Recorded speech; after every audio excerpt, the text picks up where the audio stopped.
At the core of Toyota Gazoo racing lies motorsports and a commitment to always push every limit to create ever better cars. And when that very same principle is applied to the Philippines' best-selling sedan, this is what you get. The new Vios GRS. One look, and you can't deny that it captures the feel and excitement you see on the track.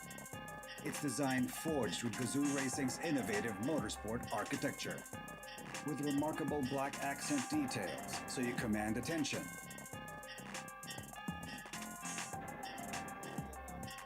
And an exclusive GR emblem for you to express your car's leveled up identity.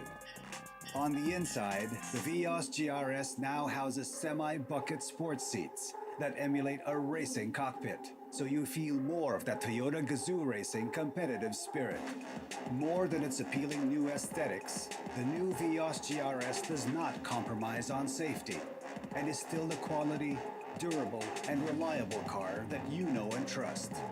With carefully designed security features, so you can always focus on enjoying a stimulating drive.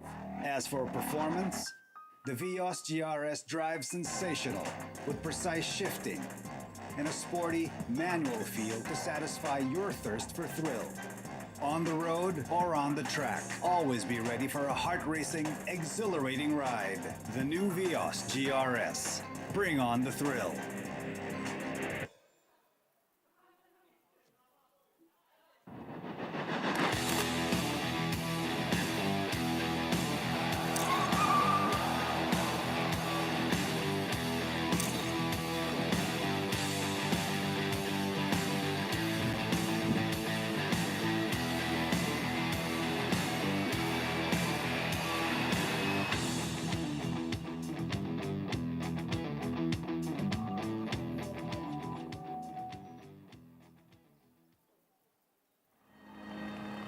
Race your day. Race your daydreams. Where the beat at your feet starts your pulse racing. Where your split-second gear changes create a slowing of time.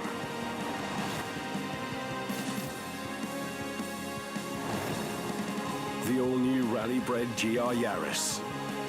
Race your heartbeat.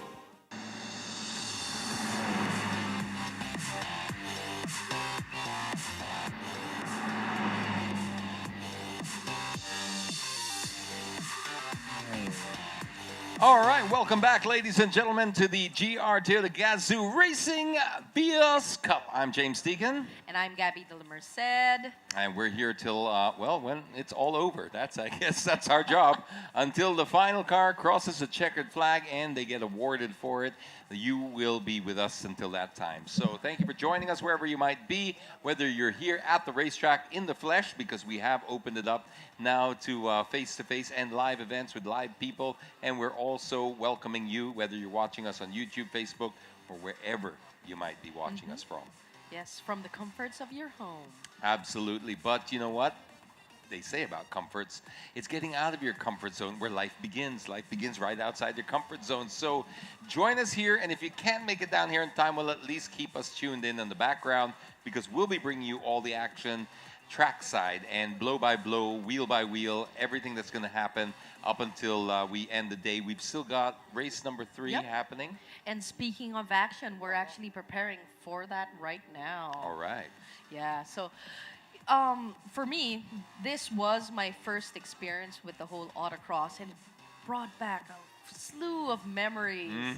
You know, what's fascinating about it is there is that entry point. There is that new entry point. So if any of you want to try it, I don't know exactly the mechanics yet and how to go about it, but you could access your first racing experience through autocross or slalom.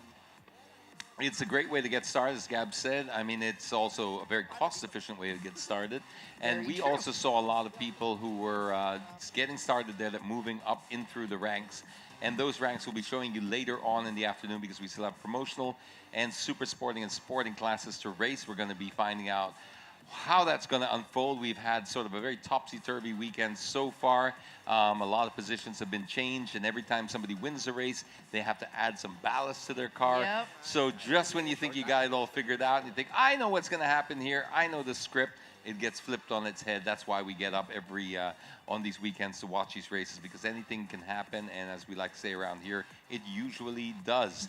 So the weather's been cooperating so far, but if there's anything that's predictable here in Clark, it's the unpredictability of the weather. Yes, the bipolar Clark, as James has dubbed.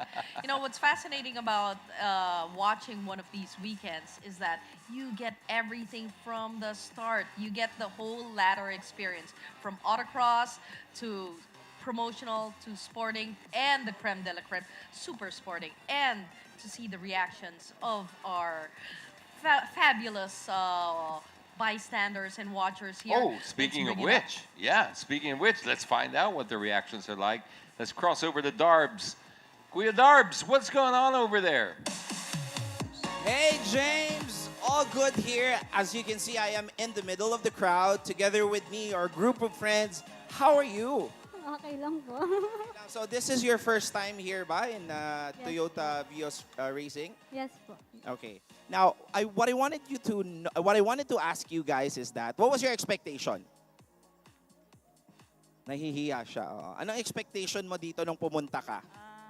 Good race, syempre. Okay. Um, You're expecting a good race. Were you able to find one? Since first time namin, fan kasi kami ng F1, so interested kaming manood ng local race. I see. Thank you very much, guys. Ha? Of course, syempre, hindi lang isang crowd ang i-interviewin natin. What's your good name, ma'am? It's Rochelle. Rochelle, is it your first time in Toyota Gazoo Racing Vios Cup? Yes, it is. So, how is it? How was the experience? It's superb because it's my first time and it's so amazing seeing those those drivers, Yung those autocross cars. kanina, Yeah. di ba? Are you rooting for someone? No. Not yet. Not yet. Or will you be back sa next leg, which is going to be next month? We're planning to. I see. Are you together? Are you with your friends Yeah, ba? with my best friend and my fiance. I see. And of course, hindi natin pwedeng kalimutan. Sir, busy ka ba today? Anong name? Nico. Nico. Sir Nick, Yes. is this your first time here? Second time ko na sa Vios Cup and yung unang nood ko dun sa Alabang pa. Sa Alabang pa. Do you have car or mahilig ka ba sa mga cars, or it's just like basically the first time that you've been in this kind of arena? I'm rooting for our team, for Elaine, for Powerhouse Race Specialist. I see. So Yeah. may alam ka sa mga sasakyan. So nakita Yeah. mo naman kanina, di ba? Super bilis ng mga sasakyan natin. Yeah. Mabilis ka din ba ma-fall? Masyadong off-topic naman. Medyo masyadong off-topic pa. Yeah. Pero, yeah. So, what are the expectations that you have for today's race? Hopefully, yung team namin, sana makuha yung first place. And kasi nung isang araw, nanalo kami ng third place. Okay, so gunning for first. Sana Hopefully, today. yeah. Okay ka lang ba? Medyo parang... Kaya ba today? Anyway, that's it here sa crowd natin. Back to you guys. Right. All right, speaking of races, we are calling all the promotional drivers to please go to the pit area. You are about to start your race. Once again, all drivers of the promotional class, please proceed to your vehicle. Why don't all modulate? Huh? I love that. Yes, so all drivers of the promotional class, please go to your vehicles because they won't drive themselves. That's maybe 10 years from now. 10 years we'll be I like watching how it. you put that there, yeah. And it might be with a new and improved Corolla hybrid Autonomous. 5.0 Yeah. self AI. I wonder what's going to happen there. That probably, I mean, will be the future of racing at some point, don't you think? Or will it just take away all what we love about racing? No, I think the human aspect is It still has to, yeah. very, very important. Though, you know, if you look at how those VR drones, Mhm. how they do it, that's kind of it in a way. you have these VR races. It feels like you're in it, but it's all through the camera of the drone. It's quite fascinating and quite scary too, because if you hit that wall, there's no shielding you from your eyes, right? Yeah, yeah. So pretty Well, realistic. that's a little too far ahead for us. We'll stick to the current rack of drivers here. Speaking of which, get to your cars. So we don't have to talk about autonomous driving here. But yeah, that's certainly the next step. But I think before autonomous driving, I think what's important in the automotive industry is really perfecting the alternative fuel systems. And this is where Toyota is an absolute leader in the industry. They've got the most miles under their belt for hybrid technology. You said you own a Prius. Yes, I do. They have, they're well into the million plus mile. Well, that was like 5 years ago. They're already into the million mile plus range of cars that have been through. So they're really developing this technology, because with the price of gas going up and the shortages around the world, this is really the way forward, is trying to develop cars that have either something where it can save gas and of course save the environment as well. And Toyota are doing a stellar job with that. We saw the Corolla Cross there. What do you think of that? Beautiful car, beautiful. I would love to try it out, and it's interesting that it's a cross. You see hints of its past, but you see a more beefed up, like, futuristic type of car. And I think that's a statement also on how hybrids are supposed to look like, hybrids are supposed to be. Yep. And I think one thing what they're doing a lot, what Toyota's doing, they're breaking stigmas around hybrids and stuff, because when, let's say, the Prius first came out and you got your Prius, there was a certain demographic or stereotype using that car, or a stigma around. Tree huggers?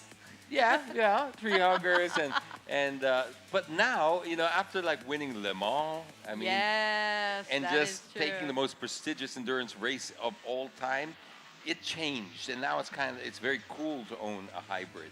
And now with the way that they're working on, like we have a new act here in the Philippines that's just passed, that's incentivizing these alternative vehicles or alternative fueled vehicles. And so I'd love to see the Philippines be at the forefront of that, because we have so much to protect over here in terms of our environment. Definitely. We have a lot to protect and a lot to embrace. Especially, not just with the gas, with being so high. I remember on our way here, I was like, okay, I need to fill up gas. And I was like, wow, 90 plus, really, for gas? And Wow. it kind of hurts. But, well, aside from like being tipid in the long run, when you get these hybrids, that whole aspect of your carbon footprint, making it less, is more imperative now than it's ever been, because of obviously the global situation and everything. And it's simply, for me, it's a beautiful car. I remember when we were talking about the Prius a little bit a while ago, what actually got me to get the car, to buy the car, was originally Toyota asked me to do this. It's called the Ironman run. It's not a race, it's a run. So you go 1,500 kilometers all around Luzon, and which pretty much circles everything. Yep. All the way from Ilocos Norte to Albay to La Union and everything. And you do that within 24 hours. And I remember I did that with a Prius, and I felt I haven't had that much fun in my life with the That's car saying a lot. staying there That's that long. saying a lot. Yeah, it was extremely balanced. I thought it would be like one of those slow cars where I'd have to push it, but since you have the engine and you have the battery power hitting both together, the acceleration was good. The handling of the car, it was such a balanced car to drive. Easy to play around with. And since we ended in Clark, we got to tour it around the track. Oh my now I'm allowed to say it because it's been a while. It's been a long but time, But we kind of yeah. snuck it in the track back then. Played around with it, had so much fun with the car. Then next thing you know, I'm asking Toyota, hey, do you still have one of these back home? So yeah, and I've had it since. And you bought that particular car? No, I wanted to buy that particular Okay, car, for the but they memories and offered stuff like something that. else. Yeah. All right. Well, there you go. And did you with the Prius now? I mean, how much do you really? Because in the Ironman run that you're talking about, yes, it's not a race, but you're trying to finish with a certain amount of time. But you do have to respect the road rules and the speed limits, etc.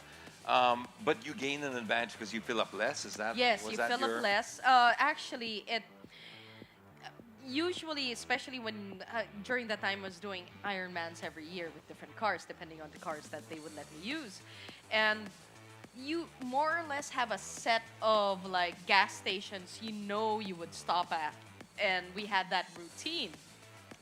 But because of the Prius being a Prius, it messed up our stop routines because it was just that much longer.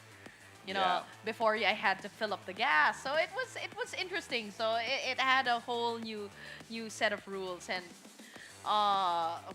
for me, especially when you're in the city and you have the traffic and you're stopping and going and everything, that's where you really feel it, because all that excess energy each time you brake or each time you let go of the gas, that excess energy just goes back to recharging the car, which I find fascinating. What would you be your mileage roughly? I mean, Okay. you know that off the top of your head. No, it's been okay. I'm gonna be honest. I have to fix my brakes, and originally I thought I could just let go of it because of the ABS system. I didn't really. For me, it's like I'm a racer. I don't really need ABS.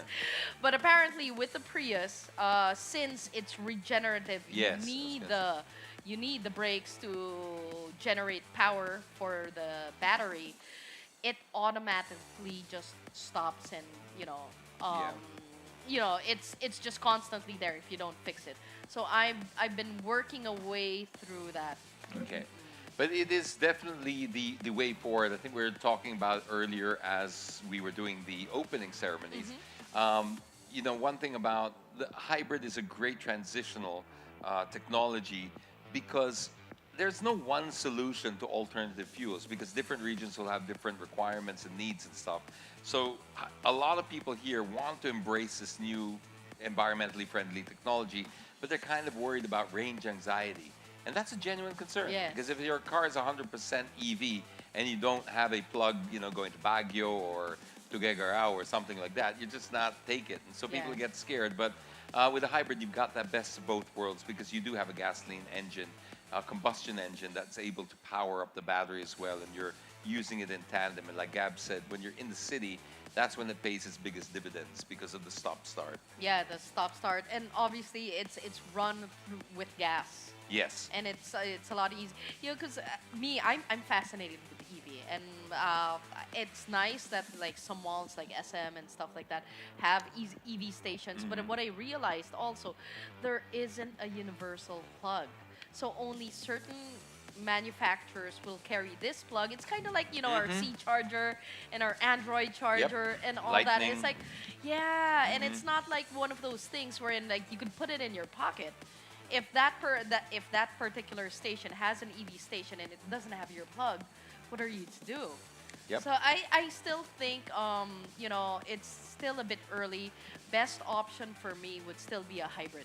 Yes, it is definitely, and now that they're starting to get a bit friendlier with in terms of taxation and stuff, and the government's putting out programs to try Yes, to finally. help. Yes, it's a big. It's a while. I was Took having while. a chat with DTI outgoing Secretary Ramon Lopez just recently about it, and he was explaining the government's program behind it, and there's a lot to look forward to. I think we're on the right track. If they continue this, we'll see more and more hybrids on the road because it'll be more and more affordable because Nice. it'll be subsidized, and that's Sana. That's the tipping point for the mass adoption later on. Because we really need to do something, I think. But also, when you have these cars being shown around here, I'd love to see a hybrid race in the Philippines. So you think that would be yes. the Toyota Vios Hybrid Cup? Hint, hint. Uy. Uy. Gusto ko Alright. yan. Yan. Or pwedeng Prius para magamit ko na kotse ko sa racetrack.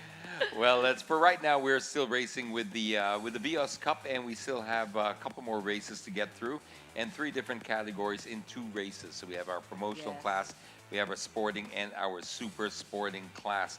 If you've just joined us, because we're doing this continuous broadcast throughout the day, we had a very, very exciting morning. Lots of excitement, but no accidents, which is great. Yes, That's really been, like you mentioned, you've seen a step up from the last time you were here, Gab, on the driving capabilities now. yeah, definitely. I mean, I was quite impressed with the production class, and I think they're gearing up right now. Obviously, a lot of things happened. For those who wasn't able to watch the top six, right? The top six, it's gonna be a reverse grid.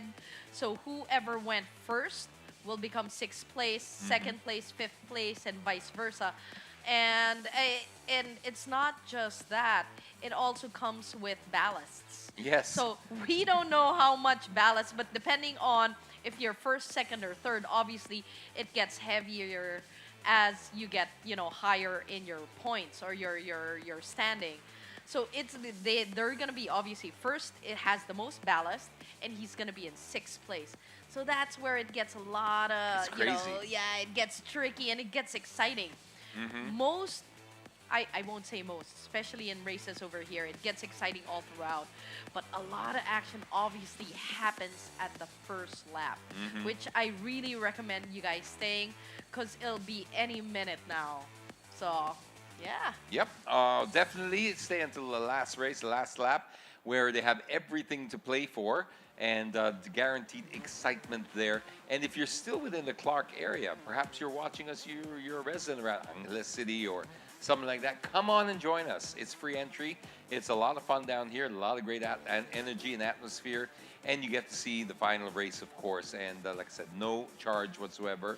And there's a lot to do down here. We got food stalls. We've different got a lot of concessionaires things. there. Yeah, I noticed we had treats over there, and obviously we have stalls from our sponsor. So if you need stuff for your car, if you need new brakes, or OMP, if you need you want a suit because you want to race again, Well, they're or actually something like that, selling okay. right? I'm assuming. Well, Francis is there. I'm sure he could hook you up with all your needs, and it's quite fascinating. And like what we're saying, yes, it's nice to watch it at the comfort of your home, but nothing beats watching it in person, where you could feel it. You can feel it in your bones when the engines rev up, especially during the takeoff. And obviously, we do have a lot of influencers and celebrities over here that you could talk to and snap a picture with the proper social distancing, of Of course. Yes, but marami kaming crush ng bayan like sina Troy Montero. And yeah, and for this race, it is Fabio Ide, Dan Matsunaga. Dan Matsunaga. Yeah, Troy Montero is there, although he Yes. just got married, so sorry na lang for those who are, I'm sorry, ladies. Yeah, but it's still a lot of and then of course your favorite influencers are here as well. They're all here. So- Bea, Gino, Carla. Yeah. Absolutely, it's just so much fun, and it's pointless trying to explain to you because it's something you gotta feel for yourself and experience yourself. So if you are in the area, drop by. If not, don't worry, we'll give you blow by blow what's happening all the way through till the end of the day. Right now, we are headed into race number 3. I think it's a promotional class that we're up against. What were some of your takeaways from the previous race? I mean, what were other your takeaways? You saw, who was the one that won the first promotional class? E- Escaping me, not enough sugar today. Starts with an I. I'm so bad. I'm so bad. No, I remember the Oh race. my I remember the last few laps, especially their battle. For me, it'll be interesting when they start putting the ballasts on, because I really want to see how they're gonna take on this. Because as you said, it doesn't just make your car slower. The drive of your car will be completely different with these ballasts on, because it feels like you're with another person inside. So even it doesn't just play with the straightaways, especially when you turn. Obviously, when you do your turns, there's a lot more pressure on the car. So it depends on the setup also. If you have the setup, or even how much PSI you put on your tires. True. And usually during the afternoon it gets cooler, so we're expecting faster times. With faster times also, you have to adapt your driving skill, or the way your reaction time to it. So there's a lot of things in play. Plus, Clark being Clark, it could rain any minute now. Absolutely. Which gets it really exciting. And also another thing that's quite interesting is especially if you're into the celebrity class, there is no longer celebrity. So we have celebrities, but there's no longer celebrity class, which means that our celebrities have already graduated out of that special little class bubble that they had, and they're now racing with the rest of the racers out there in either the promotional or, in the case of Troy Montero's, sporting class, because he won. Can you actually, I'd love to hear more about it. You talked to me about it a bit, but can you tell them a bit on why there isn't any more promotional class? Well, or celebrity class. Or celebrity class, sorry. Well, I guess it was class. because it had already served its purpose, and this is my interpretation, not the official explanation for it, but my interpretation of it is it's kind of like taking the training wheels off. It's like, listen, we wanted to get you involved first in a safe and comfortable way. Now that you've shown that you can drive and you're very, very good at it, test your skills and against the rest of them. So they removed those training wheels, and now it's like only the strongest survive. So it doesn't matter that you're a celebrity, you're now a racer. That's what matters. You just happen to be a celebrity as well. Yeah. But we're not going to treat you any differently. So there, I think it's made them grow and mature in different ways. And I think, again, this is on a personal note, I think why the celebrities I talk to love this so much is because when they're outside the track, I mean, they tend to get, in some ways, it's not their fault, it's just maybe some special treatment.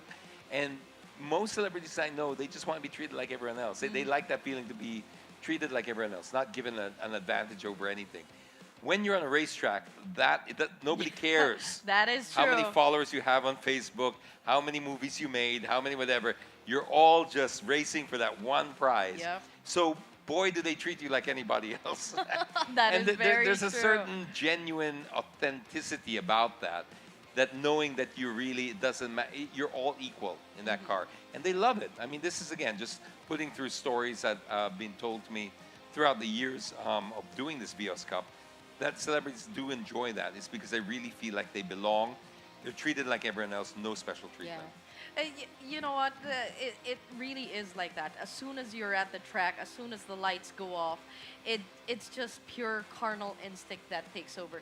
Even when you're talking about like gender division, you know, the beauty about racing is that there's no like, okay, she's a female racer, he's a male racer. Yeah, when you get out of the track, you could see it. You know, obviously it's biology and everything. But when you're it's at 2022, the track, it's getting fluid. Yeah, that is true. We won't get into it. Anyway, but when you're at the track, it's just like you're against any other racer. The person in front of me is just another car that I want to overtake, or the person behind of me is just another car I want to leave. So, and that's it. That's simple. It's just pure carnal instinct after that. And that's the beauty about racing. And I think that's also why all these racers have this special bond amongst each other. When there might be a bit of bickering when you're done, or like, you know, there are some collisions. But after that, after the fact of everything, there's this mutual respect that is different from all the different like type of sports that I've seen, because it takes a special person to handle a beast like that, you know, to put a car to the very limit and yet respect its boundaries and have the patience of that. And I think because of that, you have, even if it's not a conscious thing, but it's a subconscious, that level of respect amongst each other. And that's why they're all more or less friends. You could see it. You could see the celebrations after, actually even before the pandemic. Hopefully, you know, as we ease back into normality, we're going to start having our big awardings, big events, and you could see the joy and the camaraderie of all these racers just come alive and, like, you know, egg on each other. Yes, and definitely, if you want to experience that for yourself, you know where we are right now. I've said it a few times. If you just joined us, it's Clark International Speedway. We're on Waze, so there's no excuse. You can pop down and say hello. All right, we have also, would like to thank the following people who made this possible. We have the 2022 Toyota Gazoo Racing Vios Cup is brought to you in cooperation with Bridgestone, Petron, together with our other sponsors Brembo, Denso, OMP, Twason Racing, ABT, 3M, Rota, My Toyota Wallet. and Kinto One. So, with that said, we are hopefully all our promotional drivers. If you're out there and you can hear, I hope you're already in your cars because we will be going racing very, very soon. So make sure if you're not in your cars, get to your cars already. We have Yes, the whole strap afternoon of on. racing. Yeah. Yeah, you know, bringing back to what you were saying about celebrity drivers, I'd say Fabio Ide is a good testament to all of that. You know, I think he was in second place a while ago. He dropped down all the way to 6 because of his mishap with a handbrake and everything. But because of his skill, because like it's one thing to be fast, and it's another thing to know how to overtake. Yep. Overtaking is a whole different skill set, and Yeah. him to go all the way back to third in that. It's fascinating. You can see the resilience. You can see the you know not just for physical or skill set. You can see his mental conditioning and his mental maturity of through the years of racing in the Vios Cup. Yep. I think a perfect analogy to that is it's the difference between going to the driving range and playing a round of golf. I mean, you could be great on the driving range, but until you can get and play a full round of golf, that's where it all comes Yeah. together. So the same thing with being quick. You got to be quick, but you also got to know how to pass somebody because you might be quick just in what they call clean air, and you're all on your own out there. And yes, it's a different set of challenges when you're trying to work your way around somebody that's making their Vios as wide as a freaking truck, right? Very well put. Very well put. And that's the art for the guy in front. How to sort of Yes, spread the wings. Yeah. And we've seen Yeah. a lot of that. We saw some great ones there with I think it was Red Diwa versus Gerard Loy. Yeah, earlier. Gerard Loy, Yeah, there and was even with Red Diwa and Inigo Anton. Yeah. So we've been seeing a lot of that. So right now, let's hear from our race car drivers, and for that, we need our trackside reporter. Yes. I love saying that because it adds so much class to the broadcast.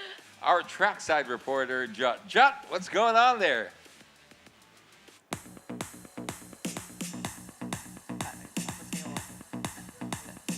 We heard that.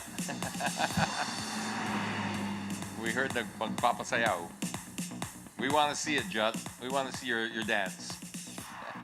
Unfortunately, James, that's a short way that a lot of people might, tune out. So we don't want that happening. We'll keep everything here on the racetrack. As you can see right now, it's a little bit clear. We're getting ready for race number 2 for promotional class. But I can update you on what happened earlier with the autocross. So we had three sets of different people trying out the autocross. We had our media, we had our influencers, and we also had winners of the GT Cup. GT Cup was a driving competition that happened online, and those who excelled, well, they were able to take their skills onto the actual track. So that's something that I'm sure those viewers online and even those in the stands right now will be glad to know. You might have a chance to try out this track. I know you guys want to be part of the TGR Vios Cup,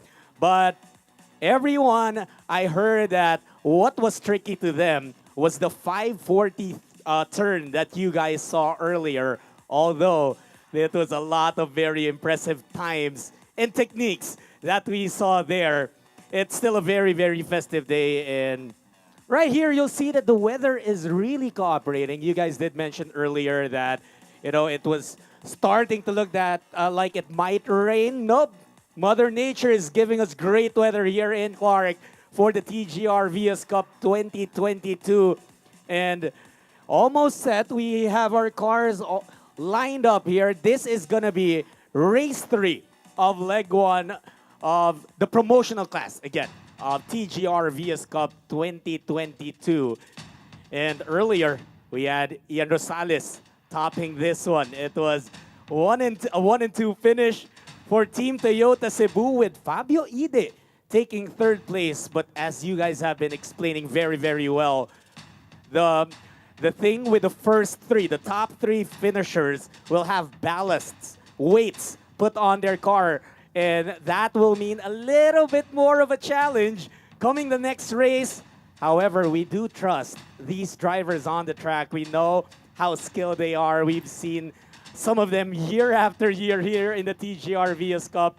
And it's just going to be very interesting to see how they will attack the race with those ballasts on.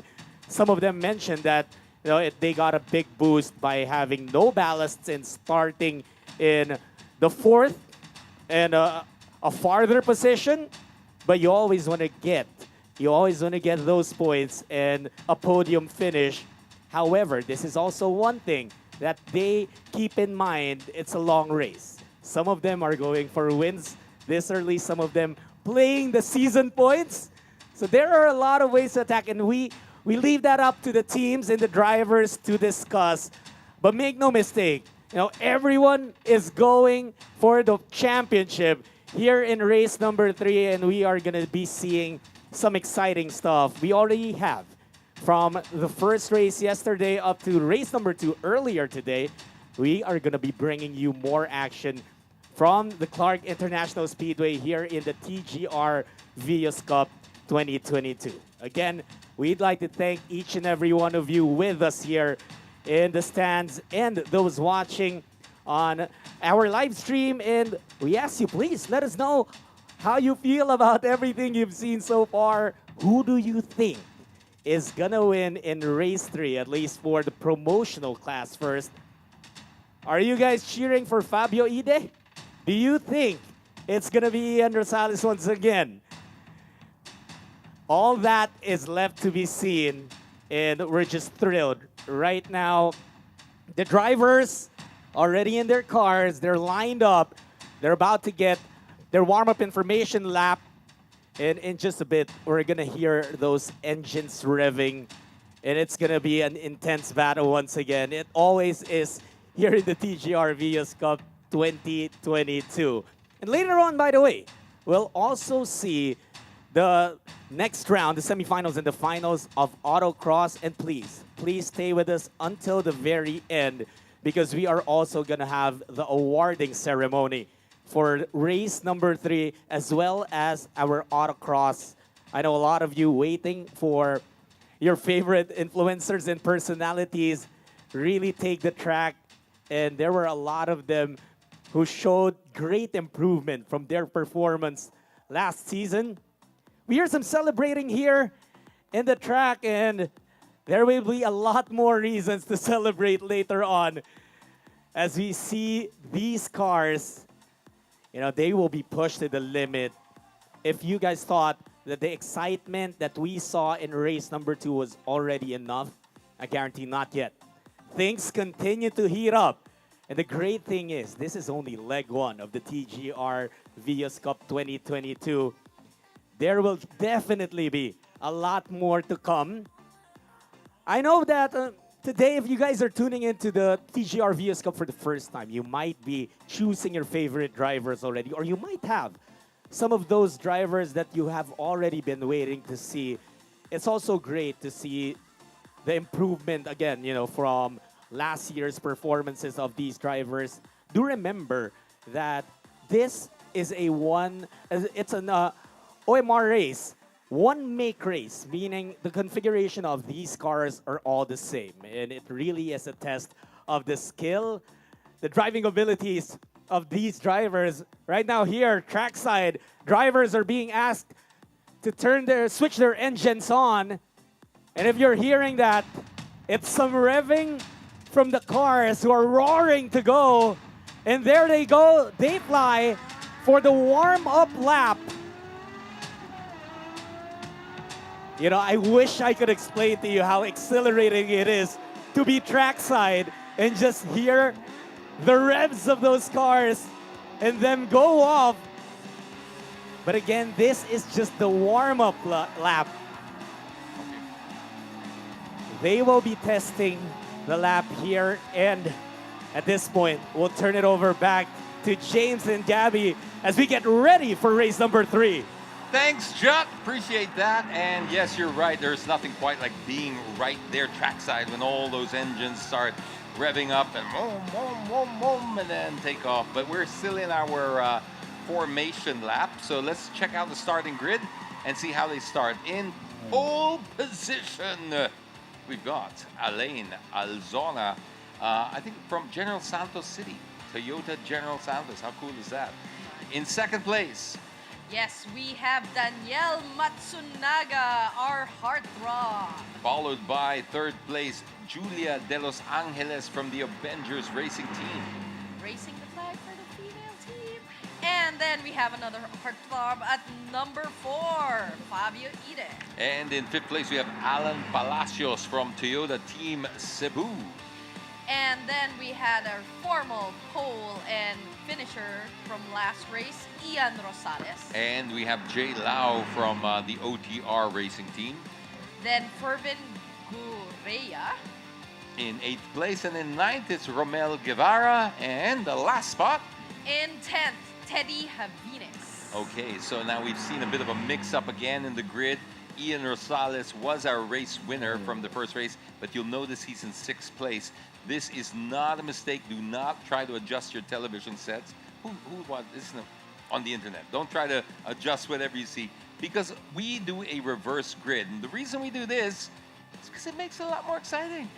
Come on. I mean, like, if you win and then you get ballast put in your car, but you've obviously got the skill to win a race, it's going to be very exciting as you weave your way through the other 5 cars in front of you. That's the theory or the logic behind it. Plus, of course, we want people to learn all the skills that they'll need to not just survive out there, but to thrive in the racing world if they decide to take a career internationally. You know what it's like, Gab. You race internationally. Sometimes the standards are just, they get higher and higher and higher as you go. So you may as well learn properly the Toyota way. And the Toyota way, they don't sort of cut any corners, so to speak. Yes, and another person to look out for, Jay Lau. So before his little incident, he was actually climbing up on top, and I believe originally, if he didn't get out, he was, I think, fastest time. During that time, before Ian Rosales got the fastest time, like, I think the lap before. So he's another person to watch out for. A lot of interesting names over there at the grid. Obviously, Alain, Danielle, top 5 definitely. It's gonna be quite crazy. So they are setting up right now. You can see our marshals putting them at the exact position so that there is no advantage with any of the cars. So they have the yellow flags over there. There will be someone way at the back that's gonna raise the green flag, and that's gonna signal the marshal there at the tower that it's ready. And when you hear the revs start, that means the red lights are starting. We call that our Christmas tree. There it is! And you can hear the tires screaming. Oh, we got a good car there. Start from car 44. That's Alan Palacios, who went down the middle there. Looks like he might have gained a spot in the first jump of that race. Well, when I say jump, the start of the race. And as they come into first corner, it looks like Alain has kept his position. Alonza coming. Alzona. Wait, no. No, yes, he has. He's kept it, but you can see them going 3 abreast into the turn number 1. They're going to have to sort this out before they come down to the corkscrew, because they don't fit 3 abreast down the corkscrew. Not comfortably, anyway. Yes, definitely. It bottles up way over there. But you know what? I've noticed the pattern this whole weekend. The person sitting at pole has always had a good advantage. You can see he's already a split second ahead of everyone, while Danielle, Julia, Fabio, and Alan are battling for their positions right now. Yes, I think the only one who didn't have a great run in pole was Fabio in his race. But he explained to us what happened there. And of course, well, now he's on a run right now. He's in 4th place at the moment. But Alain, yes, great start from Alain, and is really trying to make the most of that gap. And as we've said in previous races, he really should, because right there behind him, you have this bunched up grid, and they're going to be driving a little bit slower because they're on the defensive line. Yeah, now's the time with all that clean air and clean road. You know, you really have to rack up the points, because right now everyone's like, pretty much against each other. So people are just focused on overtaking. But when things start clearing up and they start spreading out, they're going to be more focused on their times and getting faster. And that's when, people behind them start eating up, like Danielle Matsunaga, which is supposed to be, if he is still in second place right now, he would be the biggest threat to Elaine's first position. I just want to send a shout out to the drone shot there. Did you see that? That was a great shot. Yes, that was. A nice, great angle here. And look at also the production values of the Vios Cup has really jumped up. Every time we race, we get better graphics, we get better angles, we get better everything. It's just becoming a fantastic world-class event. Well, we would expect nothing less from Toyota, but what we always come to expect from Toyota is that they're always improving and pushing forward. No matter being the leaders already in their field, it's always pushing and finding new ways to stay ahead. Yeah, that is very true. You know what? It's just like hearing the cars. You could hear it all the way out, and I could hear the screams. It's almost every turn. There's like a huge group out there is just screaming their lungs out. I wish I knew for which driver, that all the love and support to that driver over there, but it's just an exciting race right here. You see it's just bumper to bumper. No one's letting off. Danielle's just like everyone's a second away from each other, and like what we said, a second literally is like a snap of the finger. Yes, a snap of the finger, but wow, it's a lifetime sometimes in racing, right? I mean, 1 second could be the difference between how many places. But Elaine Alzona is trying to make the most. We see, because right now, look how close. We just talked for a little bit, and look out that gap. It just shrunk. That is very true. Just a split second, just like parang isang bahing lang yan, and the person behind you is already there. What lead you have, just if you're not consistent or even just the slightest mistake could cost you.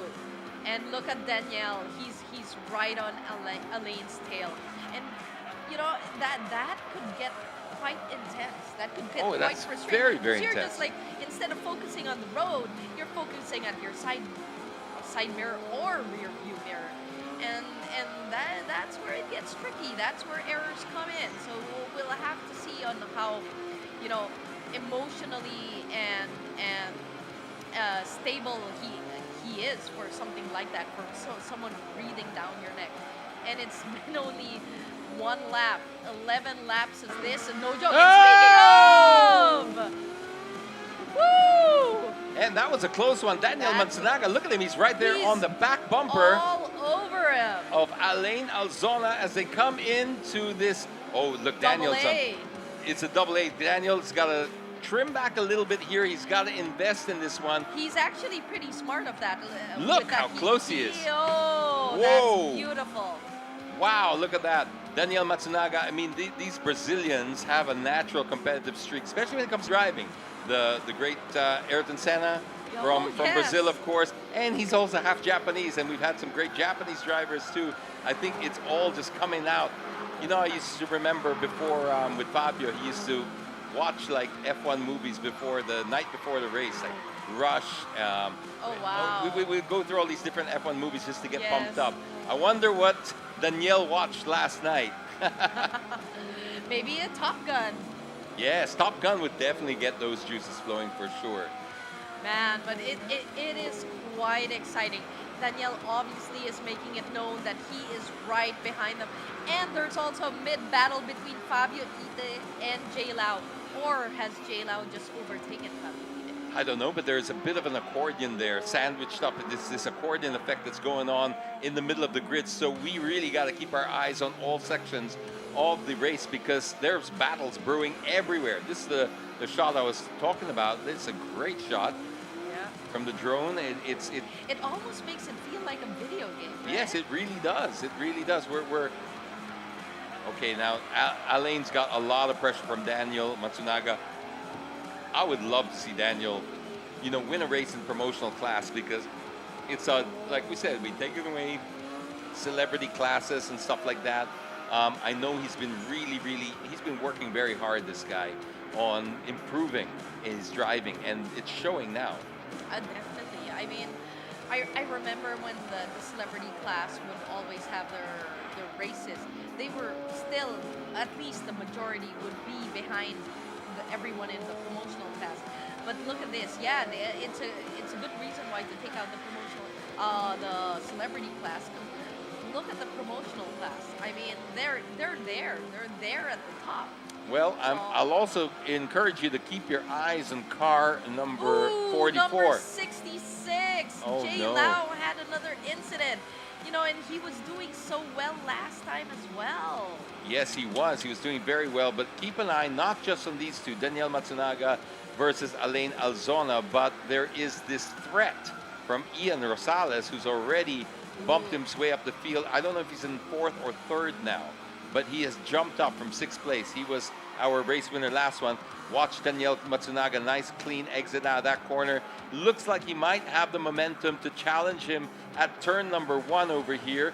Let's see, in third place, is that, did you get the number? Is that car? Well, okay, hard to Ian's in fourth place right now. So Ian is in fourth place. Okay, it's Alan Palacios in third place and Ian in Yeah, fourth. he's in fourth place. He has a good 4 seconds behind Alan Palacios. There's gonna be a lot of like catching up to do, but you know what? It's 9 laps. Anything can happen. Yes, and I'm very interested in the line that Alain Alzona is driving. The way he's kind of keeping that car kind of in the center of the road, trying to throw Daniel off. He's not driving an overly defensive line. He's not driving the fastest line, but you can see where Daniel's picking up. Like this is a spot where Daniel gains a lot of ground, but he loses it on the exit. See? So it really depends, you know, especially that turn, the Porsche turn. There's a ton of ways on how you can take it, but what's important is the exit. End of the day, that it still has a pretty long stretch over there. Yes, absolutely. Okay, this is car 19. We're riding along with Alain Alzona. Danielle Matsunaga lost a little bit of space or a little bit of a gap. He might have to sort of regroup and get his faculties together and then do another attack. You only have 12 laps to do this. This doesn't seem like a lot, but if you're leading the race, it feels like eternity, yes, right? It feels like forever, especially if someone's breathing down Yes. your neck. You know what? Hats off though to Alain. You know, we were discussing it a while ago, especially when Danielle. You could see that he was faster and he was like gunning down his neck. Alain didn't lose his cool. He was doing defensive. He was driving defensively, but not too much that it would lose too much of time. So he played it in a very mature way on how to be defensive. He was very consistent in his stuff, and you can see that with his times. Yes, absolutely. Now check this out. The gap. Let's see if Danielle makes adjustments, because sometimes they're playing a little bit of mind games, aren't they? They make you think that, you know, oh, look, I'm weak on this corner or whatever, and then the car ahead adjusts, and then they can, right? I keep saying, Gab, and it's true. I agree with you. It's a mental game as much as a physical game, as much as anything. You really have got to have your wits about you. Ooh, and wait, am I seeing this right? Which one are you looking at? No. I at first, because I saw Alain's name go down, and I was like, what? Did something happen? I was mistaken. Okay. All right. Well, the gap now is False just alarm. 0.838 seconds, so that's under a second, and it looks like he's closing the gap again. So he had a better sector up there in the first sector. He's gaining on him. It's now where Danielle has to really analyze where he's stronger and then plan his attack, because obviously Alain knows how to defend, knows how to win a race, so he's got to really wait for it to either make a mistake or just set him up. You know what? He has a lot of time. Right now, patience would be key. Because, I mean, 8 laps to go. The person behind him is almost 3 seconds away. And Alan Palacios has his hands full with Ian Rosales as well. But obviously, you know, with things like this, yeah, you have no one behind you. But as soon as someone starts creeping in, instead of like thinking about overtaking, you're gonna suddenly think about defending. So you can't take all the time in the world also. So, but I think he has at least a good 2 to 3 laps of like knowing how Elaine works, knowing his weak points, seeing his overtaking points, and start making a move. It's certainly going to be a lot of stress building up towards we're now with 8 laps to go, so we are now 2/3 left in the race, or just 1/3 down, depends how you look at it. But like you said, there is still a lot of time. It just seems like that from the perspective of the car in front, 12 laps just feels like eternity. But in second place, there's never enough time, right? That is true. You're like, what do you mean it's over? It's really all comes down to perspective. And here we are watching, we're riding along with first and second place. Danielle's got to set this up properly, because I think Elaine is pretty crafty, knows his stuff, and is thwarting every move that he makes if he makes it impulsively. He's got to throw him a dummy, as they say, or just do another play. Yeah, sometimes it's also very mental. You have to throw the person off kilter. You have to see what messes with his equilibrium, and that really depends on driving style. You know, let's see. But obviously, look at Elaine. It looks like he's getting faster. Danielle is doing low 29s as well. So the first two drivers are almost a second ahead of everyone else in terms of lap times. He is, but yeah, 0.765. So the gap is coming down between those two, but it's still anyone. This is just one misshift, right? That is true.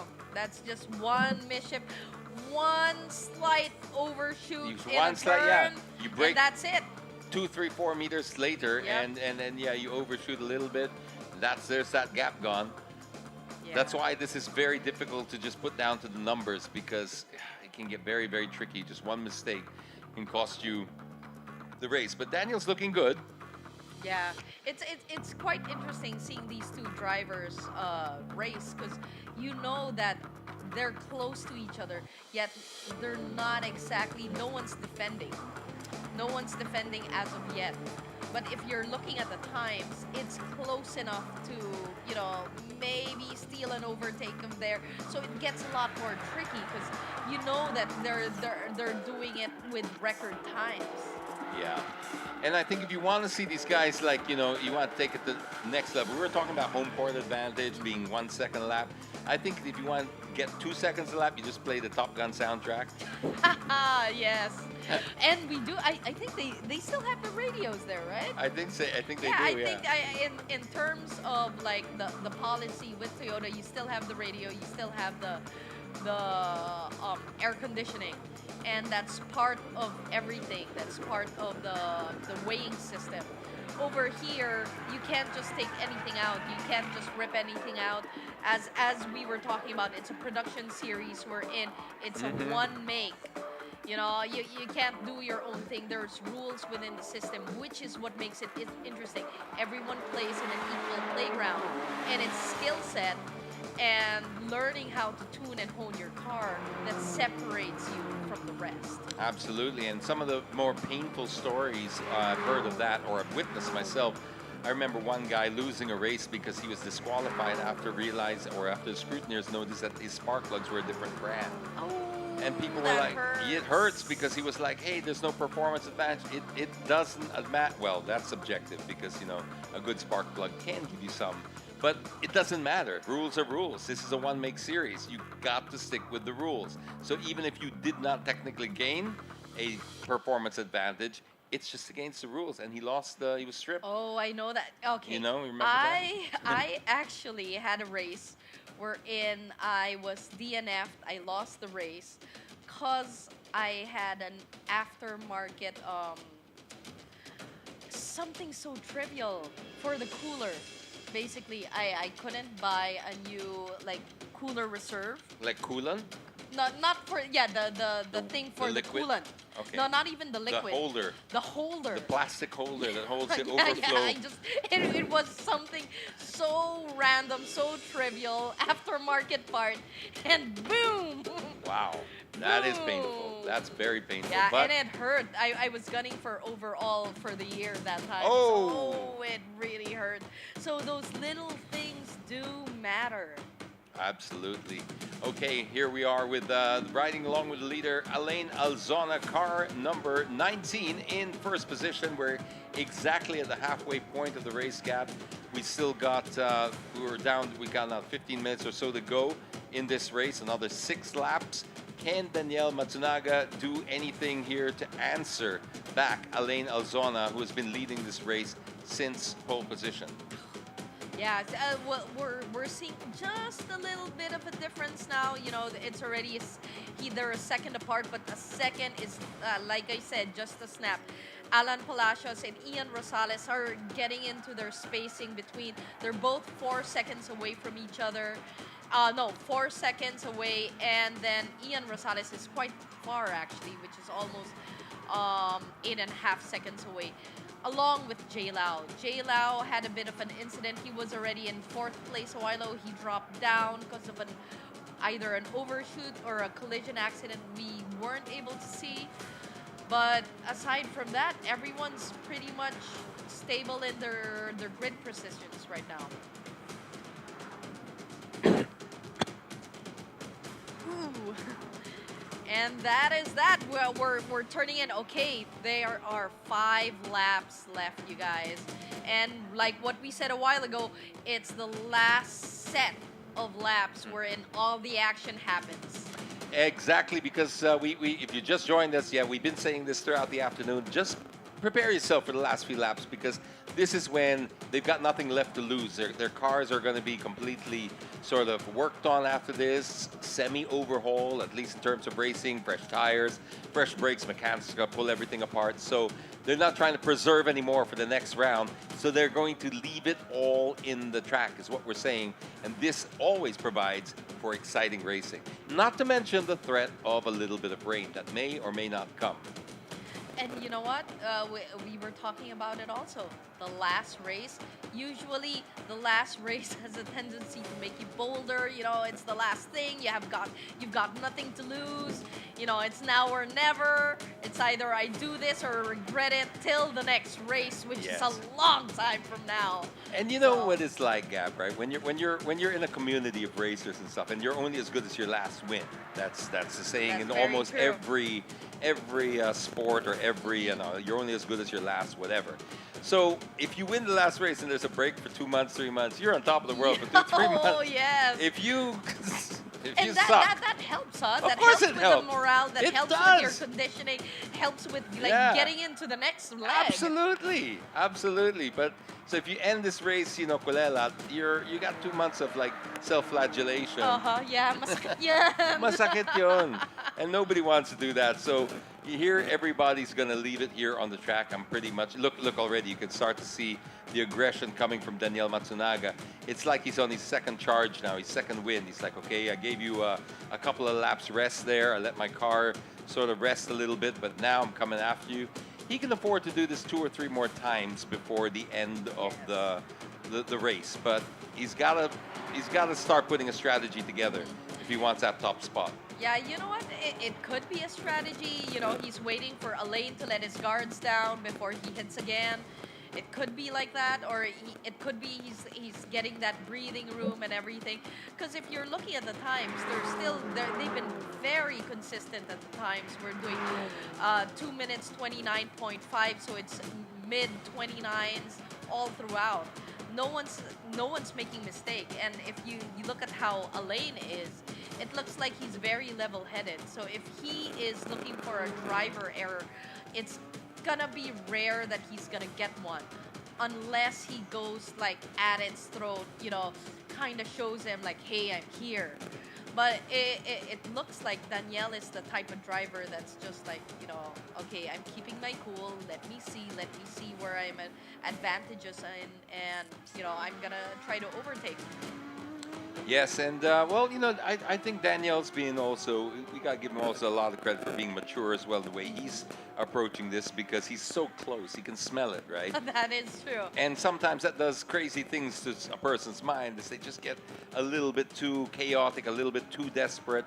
And I think that he has the capacity to pull this off, but he's going to need, I think, at this point, maybe a mistake already from Elaine But if not a mistake, then he's going to have to show him something that Alain hasn't seen before. I think Alain's studying him in the rearview mirror and telling himself, okay, it's a game of chess, a game of high-speed chess right now. Yeah, it's pretty tricky, especially with Alain. If you could see, it looks like he's already comfortable with Danielle being at the back. You know, he's not trying anything tricky anymore. He has a feeling that Danielle's not gonna overtake. But if you're looking at the times, I mean the difference over there is still pretty much the same. He's not letting loose.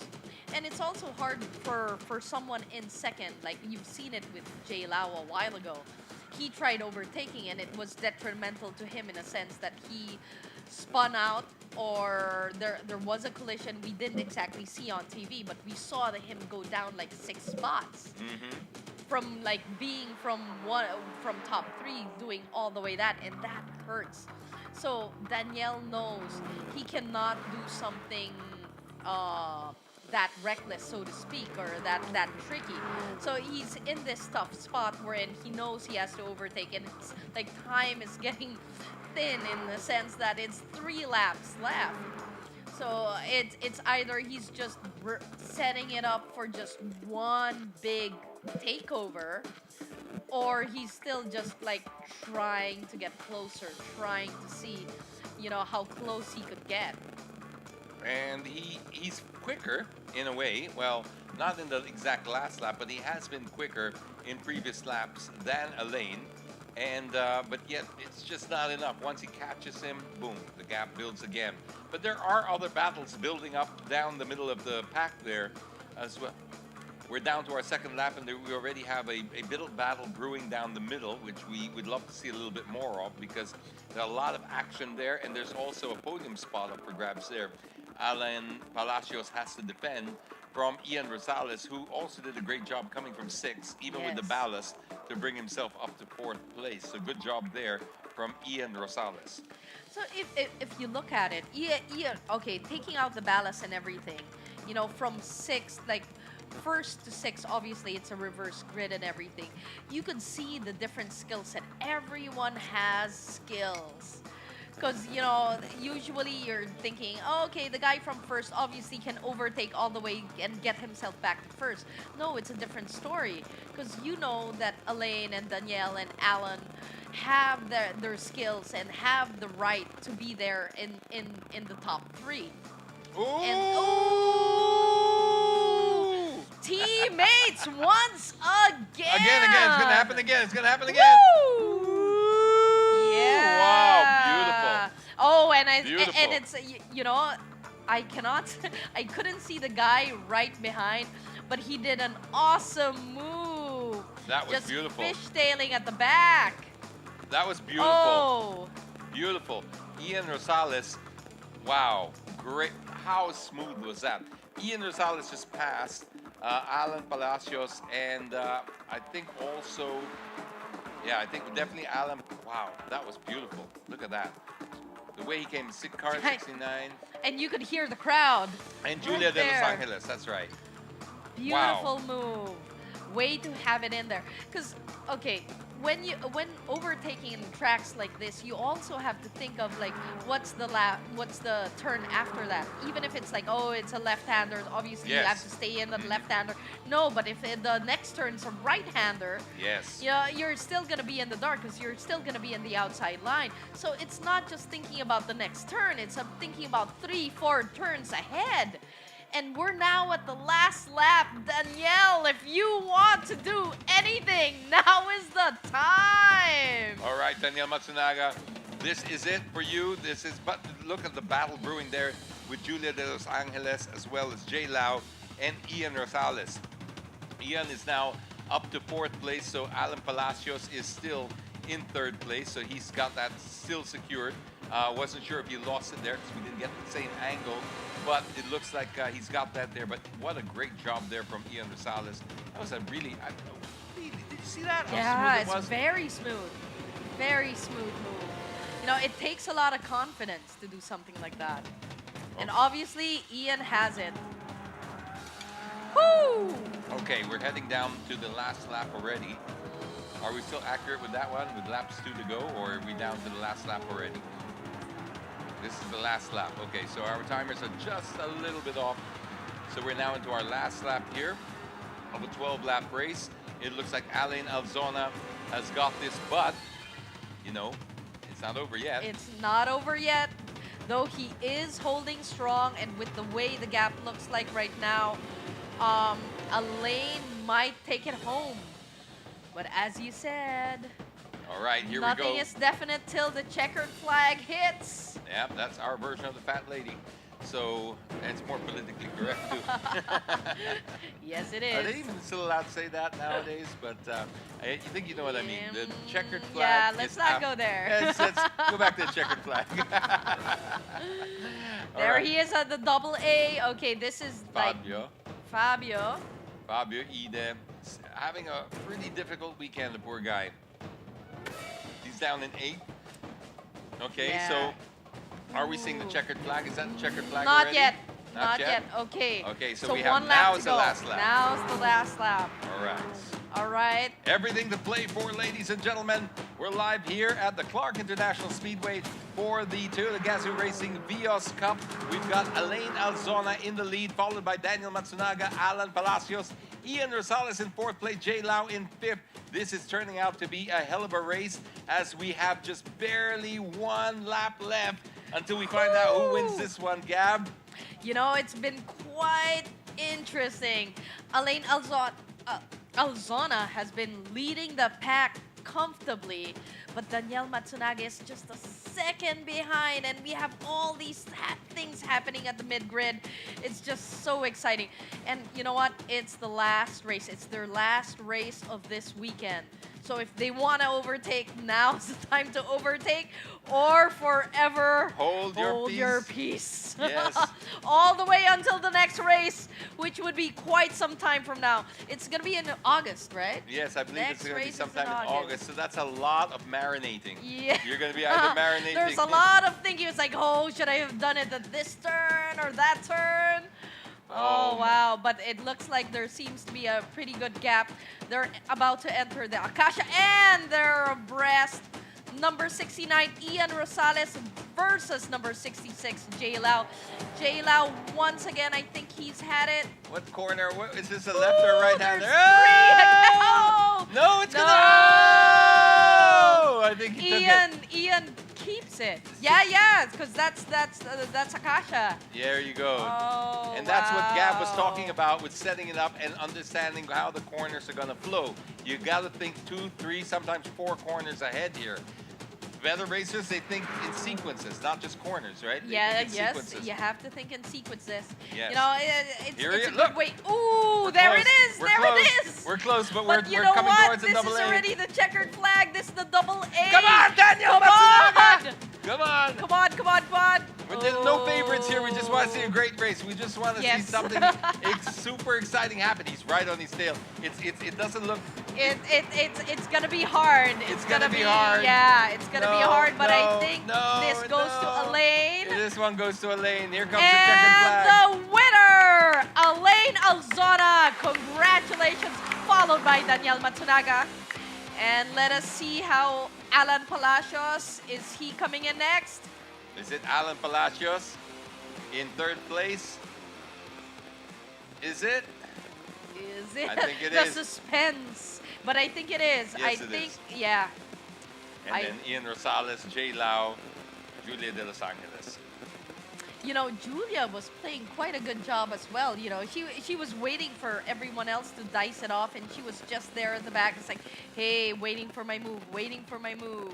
Well, you'll take it any which way they come, right? I mean, sometimes you inherit it, sometimes you gotta fight for it, but it all evens out in the wash at the end of the season because sometimes it's luck and sometimes you just gotta make your own luck. But That is true. these drivers have really given us a very exciting race for this 3rd and final one for this just this weekend, because we'll do it all over again in August as well. But for now, we're looking at Alain Alzona taking the 3rd race with Danielle Matsunaga in 3rd. Alan Palacios will bring you some of the highlights of this event or this particular race in just a little bit. We'll show you some of the highs and lows and, well, what transpired. And then, of course, we'll get to talk to the drivers through Juck, who's our trackside reporter, who will be giving us an insight on what happened there and what the drivers say about all of this. But there is it's got to be a very happy Alain Alzona from General Santos City, right? Yes, from General Santos. Yes, a great. Ooh, that's a big win for him when he comes home. Yes, absolutely. That's Pac-Man land over there. And also Danielle, you know, he played it safe this time, but as we mentioned before, it's just the beginning of the series. They're in it for the long haul. Obviously, they're in it for the overall, which is the series championship.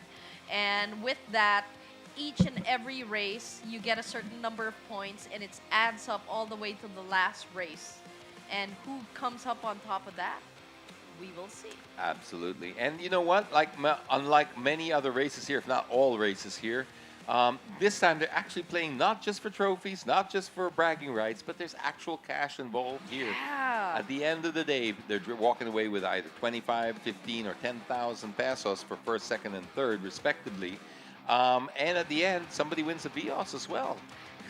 That's okay. That's massive. That isn't just. How long have you been racing? Incentive enough. How long have you been racing, Gab? All I got was a shiny trophy. Yes. And you had an option to not get the trophy, and you got 1,000 pesos back. Okay. Okay, that's what I used to race with. So these incentives are insane. They are, because Wow. normally there was no model out there, Philippine racing, where you could actually. What do you mean we can earn money? What are you talking about? Right, man. And it really does. It does help out, and not just for the win, and to boost morale for the team. I mean, that type of money would help out, like fixing the car or getting more stuff to it, or like helping out with the crew and everything. So or just stopping the bleeding, basically. That is anything to stop the bleeding, because, yeah. Yep, because that's racing for you there.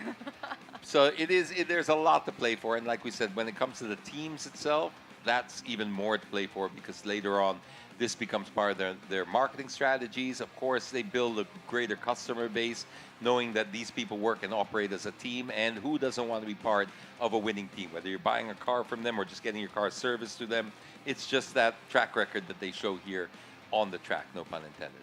Yes. Yeah, no, it's pretty exciting because I mean, through the years, I've met a lot of the team owners from like the Avengers, the Cebu people, and everything, and they really put their heart into it. They do. You know, you feel it. You feel that oneness with the team, and when they win, it's not just the driver. It's all of them, and you see that celebration and everything. It's just like wow.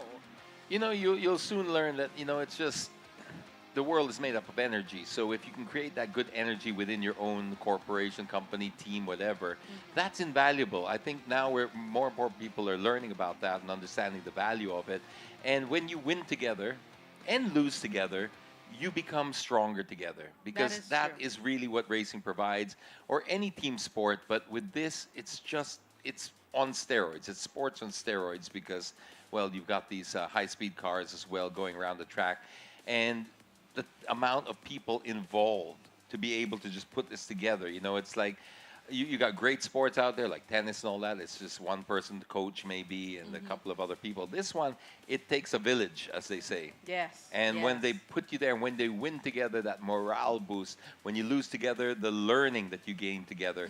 You can't substitute that for anything else. You can't go to school for that. You can't learn that in any other way except experiencing it yourself. And it comes to the pains, the highs, and the lows. And that's what it's all about. And yeah, definitely. And that's how you guys get bonded. It's that unspoken rule, unquantifiable thing that keeps you guys all together and that brings you to the next race, which is quite exciting. So pretty much the cars are cooling down. Obviously, they're going through scrutineering. Usually 90% of the time, what you saw a while ago is the final run.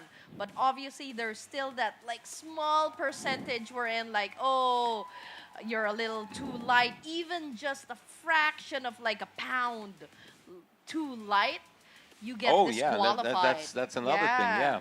So it gets tricky, you know. There are a lot of things. There's not just that. There's also ride height and everything.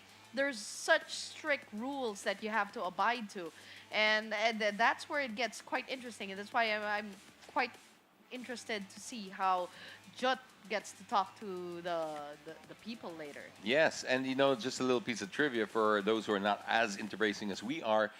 This is just how much we're talking about, how competitive it is. When we talk about weight, and Gab's saying that you can get disqualified for being like half a pound, that's car and driver. Yes. So half a pound overweight, and you can get disqualified. This in races like F1, and they even do it here, just to be sure, at the end, they drive on the marbles. The marbles are outside the racing line, which is where you get the little rubber, because they pick up that, and that could be an extra 50, Yep, 60, 100 you know, grams.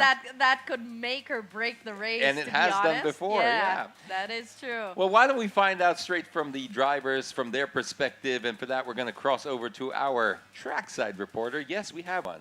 His name is Jut. Jut, what you got there, Jut?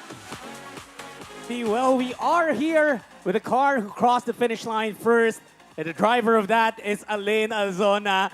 Alain, congratulations. Thank you. You know, with still around, I think it was 3 laps left, and you had the lead, although Daniel was obviously pushing you.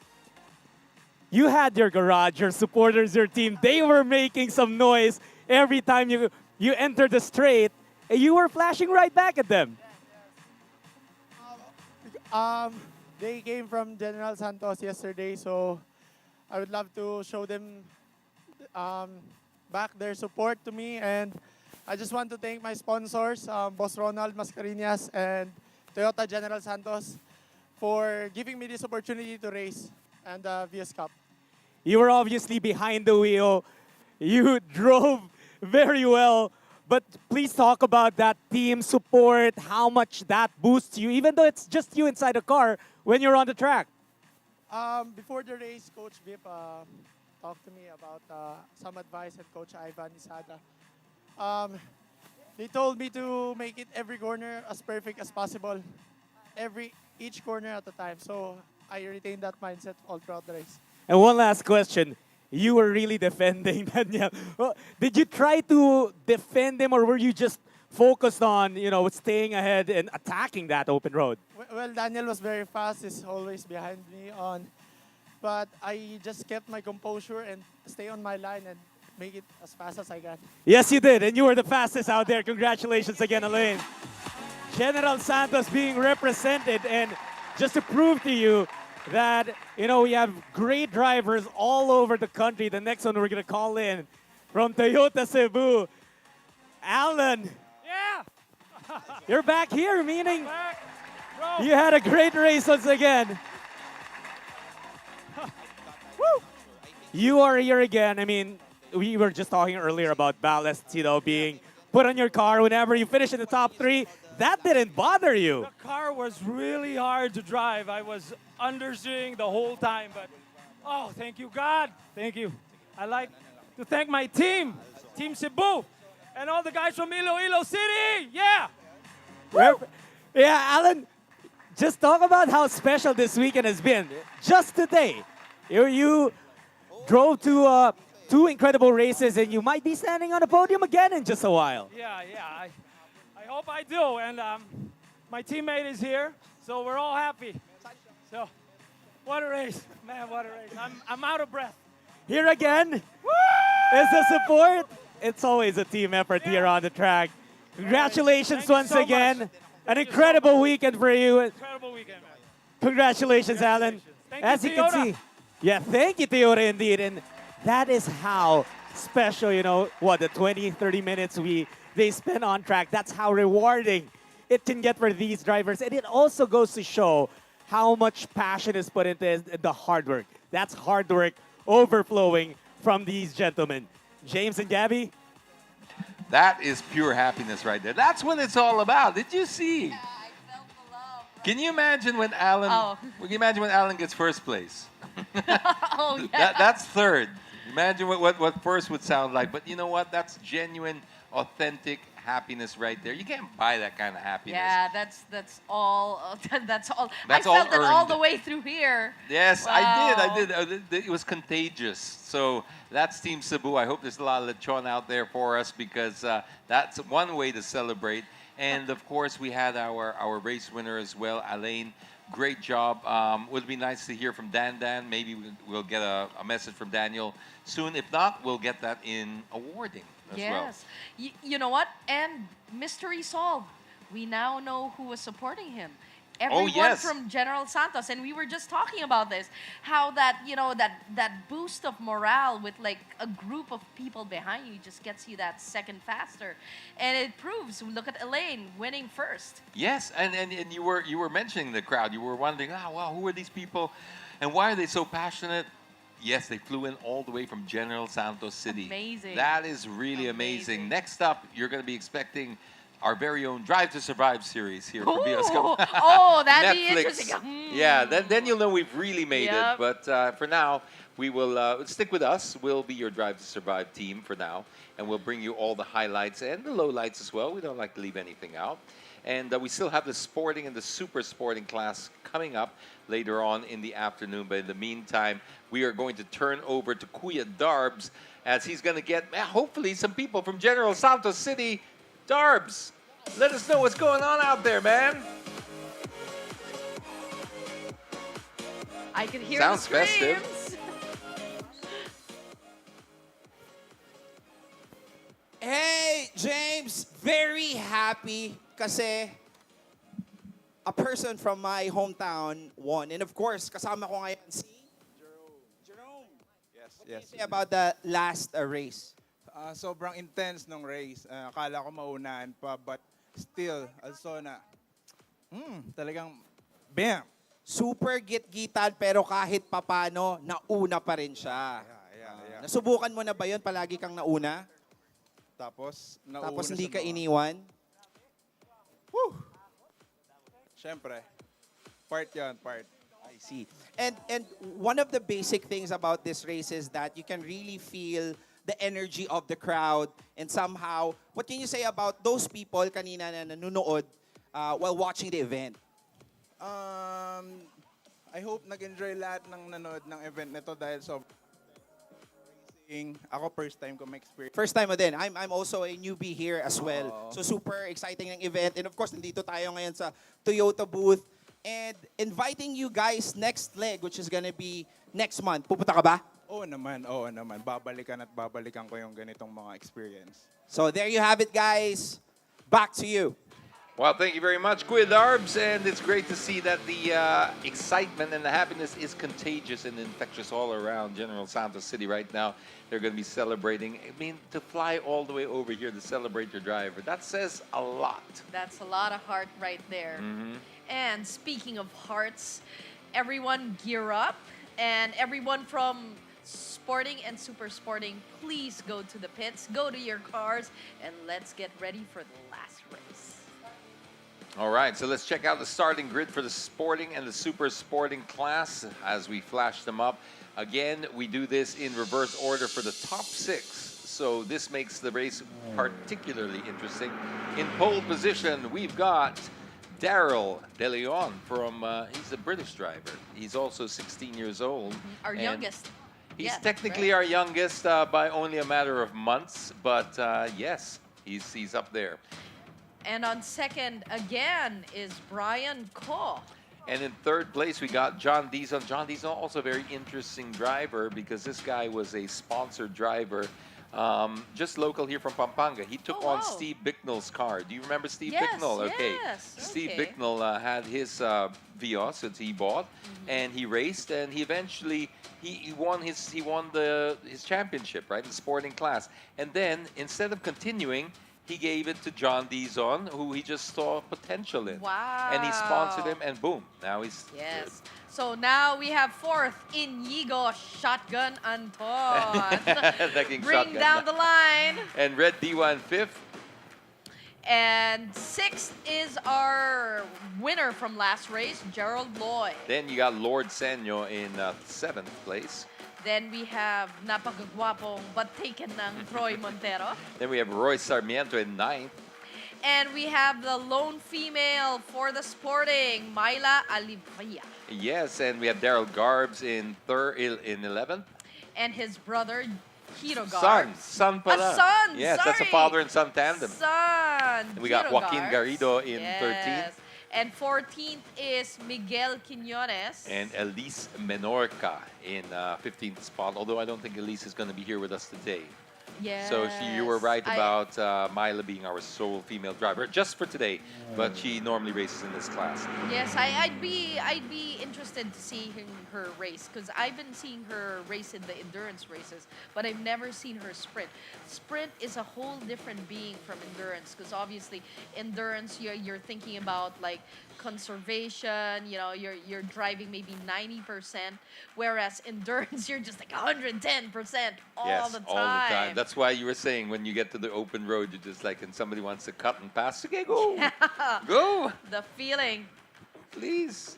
After you. Would you like fries with that? Sarap nun. Yeah. So what you're seeing right now is the warm-up lap. And what they do usually with warm-up lap is either, you know, check out the tires, rub it a little bit if they want it a little hotter, check out the brakes so it's not too cool as when they enter.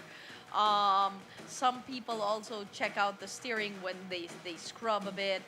But right now, you know, with a sprint race like this and, you know, with the heat and everything, they're pretty much good. And you can see, The so safety beautiful. car. Isn't it beautiful? The Supra. How I would love to try out that car. It is a gorgeous, gorgeous, Oh, gorgeous yes. car. Really, I mean, I've had a little bit of time behind the wheel with that car, and it's just amazing. But you know, my heart still goes for the GR Yaris. Huh? There's just something about that little GR Yaris, that short wheelbase, and we saw it today in the we had our opening ceremony. We had that as well as a Corolla Cross Hybrid GRS version as well.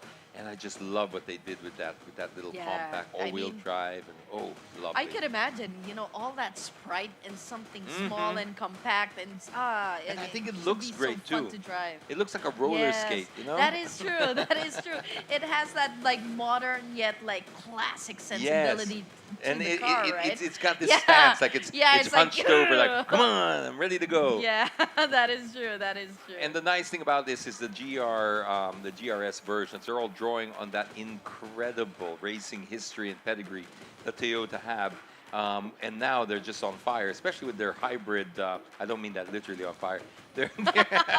They're doing well. Metaphorically speaking. Yeah, metaphorically speaking, with a great win in Le Mans. I mean, this is smashing like centuries old sort of legacies with this hybrid technology. I mean, those are normally Audi, Porsche, and all this, and boom, here come Toyota with their hybrid technology, and they're beating everybody. And nothing better than that, because like it's an endurance. Nothing better for a manufacturer to show that your car lasts that long. And wait, this is it. We're starting. You can see the flags. Okay, he's pushing a few cars back that he knows has extended their position grid. Yes, and as we mentioned before, the reason they push them back is because you're not allowed to engage reverse gear. The reason you're not allowed to engage reverse gear is because you got so much to think about. Sometimes drivers forget to disengage reverse gear. That is true. Just like little mistakes that you think are very obvious, they happen here. So right now, when we get the green flag at the back, we're going to put the 5 lights. They see the green flag. The Christmas tree, as they call it. Revs up. When the 5 lights go out, you're going to hear the squeal of the wheels, and it's going to be our final race for the weekend. And they're off. Coming down first corner, we got third place, John Dizon taking a center line over there. Inigo Anton kind of cutting him off as well there. Not cutting him off, but not leaving a lot of space. He's telling him, look, you're going to have to fight for this corner if you want it. Inigo Anton, of course, one of our top drivers here. But then again, anyone in this particular segment is a top driver. So make no mistake, you cannot blink around any one of these guys or girls because these are the best of the best in the Vios Cup. All the experience is all concentrated in this 15-car grid over here, Gav. Man, way to start coming into the first start. I honestly do not know who made it out there. You know what? You could see the skill set of these people. They're 2, 3 abreast, inches away from each other, and there's no collision.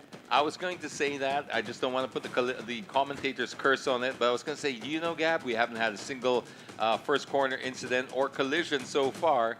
And, well, Murphy's Law says that just because I said that, something might happen. And speaking wait, Brian Ko just overtook. He's in John the inside Dizon. line. Yes, and he might, and Inigo might take it as well. Inigo might take it as well. Inigo might be able to sneak alongside. If he has the momentum of that, because that's a big straightaway. It's a big straightaway, and it's also a left-hand corner, so he wants to get on the other side of Brian Ko if he wants to make this one stick at Acacia. But look, Brian Ko is closing the door over there. Watch, Inigo Anton might dart there. No, but Brian, he had tried to have a little look down the inside. John Dizon looking down the inside of Brian Ko, who took second spot from him. Inigo Anton there, waiting to pick up any scraps. Wow, that's aggressive. Yes, it is very aggressive, but look at the one who's licking his lips right now. Is Inigo Anton. He's going, you guys have fun there. I'm going to take all the crumbs that fall off the table here, and let's get the cameras trained back on them if we can, because he looks like he's gained one spot, but he hasn't completely sealed it. This is not yet. I think, he's sealed it. He was in the inside line. You know, that's the perfect sample of what we're talking about. When two people are trying to overtake each other, sometimes you don't look at the guy behind you. In third, right? Inigo took advantage of that. Perfect ending for him. He was he was very clever there, how he just positioned himself. You could see it, as we were talking about. He was just there biding his time, just waiting for those two, because you could see something was going to happen, and it did. And he was able to, I don't like to use the word inherit, because it implies that, you know, it was given in some way. He positioned himself to get the best result out of that engagement. And here he's got the attack coming back from John Dizon. John's going to go on the inside. It a little bit wide. Yeah, John's going to go on the inside. But it still it ends with a right-hander. It ends with a right-hander, but he's got to get past this. Okay? Yep, it's going to be the right-hander! He pushes him wide. He pushes him wide, but not naman too bastos. He's not off the track. But it's quite fascinating watching this race. You know, we're on our toes from the start. Absolutely. I'm squeezing my fingers over here just from pure tension. This is very exciting stuff. Brian Ko in car number 55 is leading this race, and Inigo Anton in second place. This is fantastic stuff. Inigo is, and look at the drivers that we have over here. Inigo is 16 years old, and this guy is already, you know, winning races here in the Vios Cup. Yeah, you know what? Just because he's 16 years old doesn't relate to how he is as a driver in terms of maturity. This guy has a lot of years under his belt. Not only is he in the line of the Antons, and you know, obviously his father Carlos Anton, one of the fastest racers we have here in the Philippines, but you know, his training from how do you call that? Online games? E-games. Is that the E-games? Yeah. E-games and everything, and his practice at the tracks. You know, he started with like track days and everything. I remember when his father used to still give him booster seats because he couldn't reach. You know, he couldn't see past the dashboard. But look at him now. I actually rode with Inigo Anton when I think he was 8 or 9 years old. Oh! Whoa! It's getting close. Whoa! Okay, but it's super close. But right behind him is John Dizon, who might pull the same maneuver. John is also, he's got to defend from John now. John is on side of him. I don't know if we're heading into a left or right. Honestly, it's getting tricky because this is a long straightaway. So this is the main...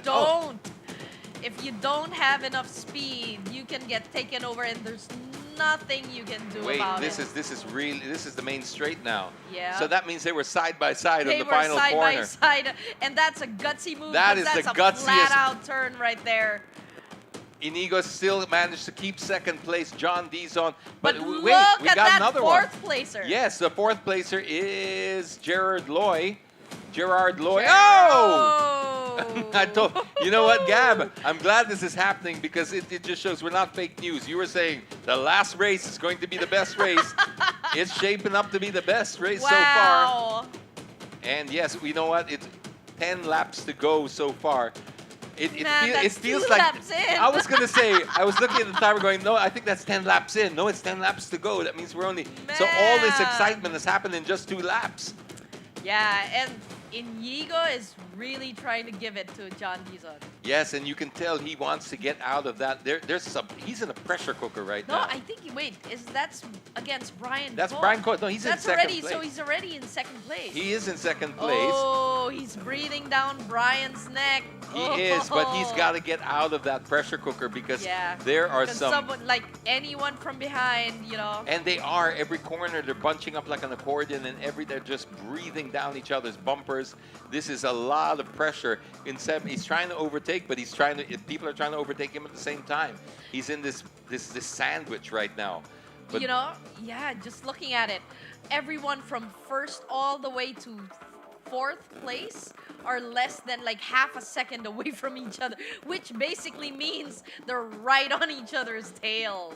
Yes, and Inigo is also carrying some ballast. I'm just not exactly sure what weight he's carrying, but he's carrying ballast as well. So he's going, but I guess all the top 3 here are. So he's not alone, but they've got to deal with all of this. And look at how close that is, Gab. They're bumper to bumper. Yeah, that's we saw less the last than a meter away. Remember the last one we saw that when he was just riding on the bumper. I think it was it Jared? Yes. Second. So he's carrying about 30 kilos. So Jared has the most in terms of ballast, then Red, then Inigo. Yes. So Inigo will be carrying 20 or 30. Okay. All right. Woo. Wow. Now first time I've had to breathe in 3 laps. Feels good. Honestly, it still feels like the first lap with the way they're bunched up like that. Yes, exactly. And look how defensive they are. Inigo went ahead. Inigo got it. Wait. There's still a corkscrew to get through. Jared? Yes, he got through Brian Coe. He got through Brian Coe in a beautiful maneuver on turn number 1, but they're not out of the corkscrew yet. Until they get out of there, I don't think Inigo can really breathe. He's clear. Wow. He's clear. And, okay, I don't know if it's Jared or John Dizon that actually overshot the first turn. There was one of them. In the middle of all the chaos, there was one of them that overshot. Well, we're going to see it that's standing later when they cross the the start-finish line. Wow, what a move from Inigo Anton. That was very classy, very well planned, very clean. And Brian Coe was just, I'm sure he was defending, but he was very clean too, very fair. But there was not much he could do. That was perfectly executed. But there is a bit of damage on Brian Coe's car. Have you noticed at the back? Okay. Yeah, well, maybe when we zoom in later, we can see more of the It's just a flesh wound. Yeah. You know, they say in racing, if you're not scrubbing, you're not racing, I guess. Wow, but that is definitely got to go into the highlight reel. If the highlight reel person is listening, we want to see that one later on after the race because that was just such a clean and beautiful maneuver from Inigo Anton for first place pa naman. So that makes it even more special. But you know what? Nobody should be relaxing right now. This is a very competitive field. Yes. I'm sure Brian Coe's got some tricks left up his sleeve, and he's going to definitely be coming back on Inigo Anton in just a little while. That's if he doesn't get a lot of the pressure, if he can't soak up that pressure from Gerard Loy and John Dizon, who are also fantastic racers and proven race winners as well. Well, he definitely has a bit of a drag because of the rear bumper that's sticking out right now. But obviously, it's still not enough to be a hazard in the track. But look at how Inigo is defending. He's all the way to the left. He's really taking it on the defensive line a while ago. Now it looks like he's a little more comfortable. It looks like, okay, John Dizon just try to overtake Brian Coe. I don't know if Brian Coe is slowing down because of the incident that he has with his rear bumper. But yeah, he took him. John Dizon just took him. He just took him. Yeah. So yeah, I don't know if there is any performance disadvantage he's gotten from that hanging bumper, if he's slowing down. But I gotta say that Inigo takes that first corner really, really well. He had a beautiful line into there. The momentum that he came up on with Brian Ko left Brian with no answers, and I think it was a smart move too. That Brian didn't really. There was not much more he could do except perhaps maybe even cause an accident. So kudos to both drivers there for a very, very smooth and a maneuver we could all learn from, basically. Yeah, you could already see Inigo kind of pull away from the rest of the pack. You know, he has clean air. It's a clean road, so he could just concentrate on himself. I think there's enough space for him to just concentrate, look forward and concentrate and not look back. Yeah, with the 8 laps to go, he's going to have to sort of build as much gap if he wants to sort of just...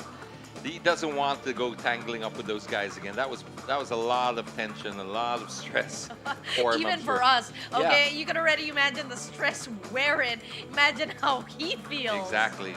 I mean, I always think, imagine if we feel like this and he feels like that. Can you imagine how his parents feel? Because they're always trackside and they're always like, yeah, full support. Yeah, full support, and you know they gotta sit there and watch all of this, and but this is what they trained. They trained this guy to do this, and look, very impressive. And at 16 years old, but yeah, when he drove me around this track when he was like 8 or 9, I was already this guy is, well, we already knew he was something special then, but he just kept getting stronger and stronger and stronger and stronger. And now, like I said, he's already testing overseas, open formula cars and stuff like that. And this is the stepping stones, or the that we wanted to show with the Vios Cup. It really does open doors. It really does help you with your trajectory if you want to make motorsports a career. This is all FIA accredited as well, so it gives you that international recognition that you need. It gives you your points that are recognized as well, and it opens doors for you, car doors. Literally and Race figuratively. Doors, yeah. Except for the Formula cars, they don't really have doors, but you know what I mean, okay? Oh, Red Diwa! And the other one was, that's painful. Wait, That's 81, painful. yeah. But that it might have been Gerard or Brian. Rough. I'm just taking a. Yeah, we'll see when they cross the line, but this opens up some opportunities for, well, the ones behind him, basically. Yeah, it's you know what, we were talking about this a while ago. You know, the whole thing about overtaking. It could be good, but it could be detrimental as well. You know, when you try to pass someone, you don't know what will happen. And yes, speaking of, that is Brian Code, number 55. Oh! We do not know if he spun out, but it looks like he just stopped the car. It looks like he went over to the corner and just like ended his race. Sadly, he will be having a DNF. From a straight, solid, you know, he led the first few laps of the race, all the way to, you know, sad end for him. Yeah, totally, very, very sad end. But, you know, look at the lap times. John Deason did a 225.0007. So he's just like... Wow, yeah. Fraction away from a 224, not even a fraction. That is not even a blink of an eye. And you know what? We still have 7 laps to go. It's just the track's just gonna get cooler. People are gonna get faster. I wouldn't be surprised if one of them actually breaks into a 24. Oh, I'm pretty sure we're gonna get 24 before the end of this race. And that's what's fascinating about racing over here, especially like, you know, you'd think Inigo, he has like a good second ahead of John Deason, but both of them are still just pushing to the limit, because there's no way you can be complacent in a sprint race, as we said. You know, yeah, you think like, oh yeah, you know, I have like 10 car lengths or like 5 car lengths away from the person. But at a blink of an eye, he could just be right there breathing down your neck, and you wouldn't know that. In 6 laps, that's half the race still, and that feels like an eternity if you're there trying to defend the whole time. It does feel like I can't believe we're just halfway down the race. So much things It's been so in the eventful. first 2 laps. It's crazy. All right, so now we can tell you the order so far. Where Brian Ko is basically out of this race, sadly. But so it's Inigo Anton from John Dizon in second place, Jared Loy in third, Lord Seno in fourth, Daryl De Leon in fifth, Troy Montero in sixth place, Roy Sarmiento seventh, and then eighth is Joaquin Garrido Red Diwa in ninth, and Myla Oliva in 10th spot, taking the last point scoring position. Yes. Whew. But we do still have Giro Garbs and Michael Quinones and Daryl Garbs, his father. Mm-hmm. And those guys were on the podium together in the last race. Oh, nice. Imagine yes. a father-son podium. Right. That was very cool. And that's the beauty about Gazoo racing. Yes. You have everything. Brings the whole family together.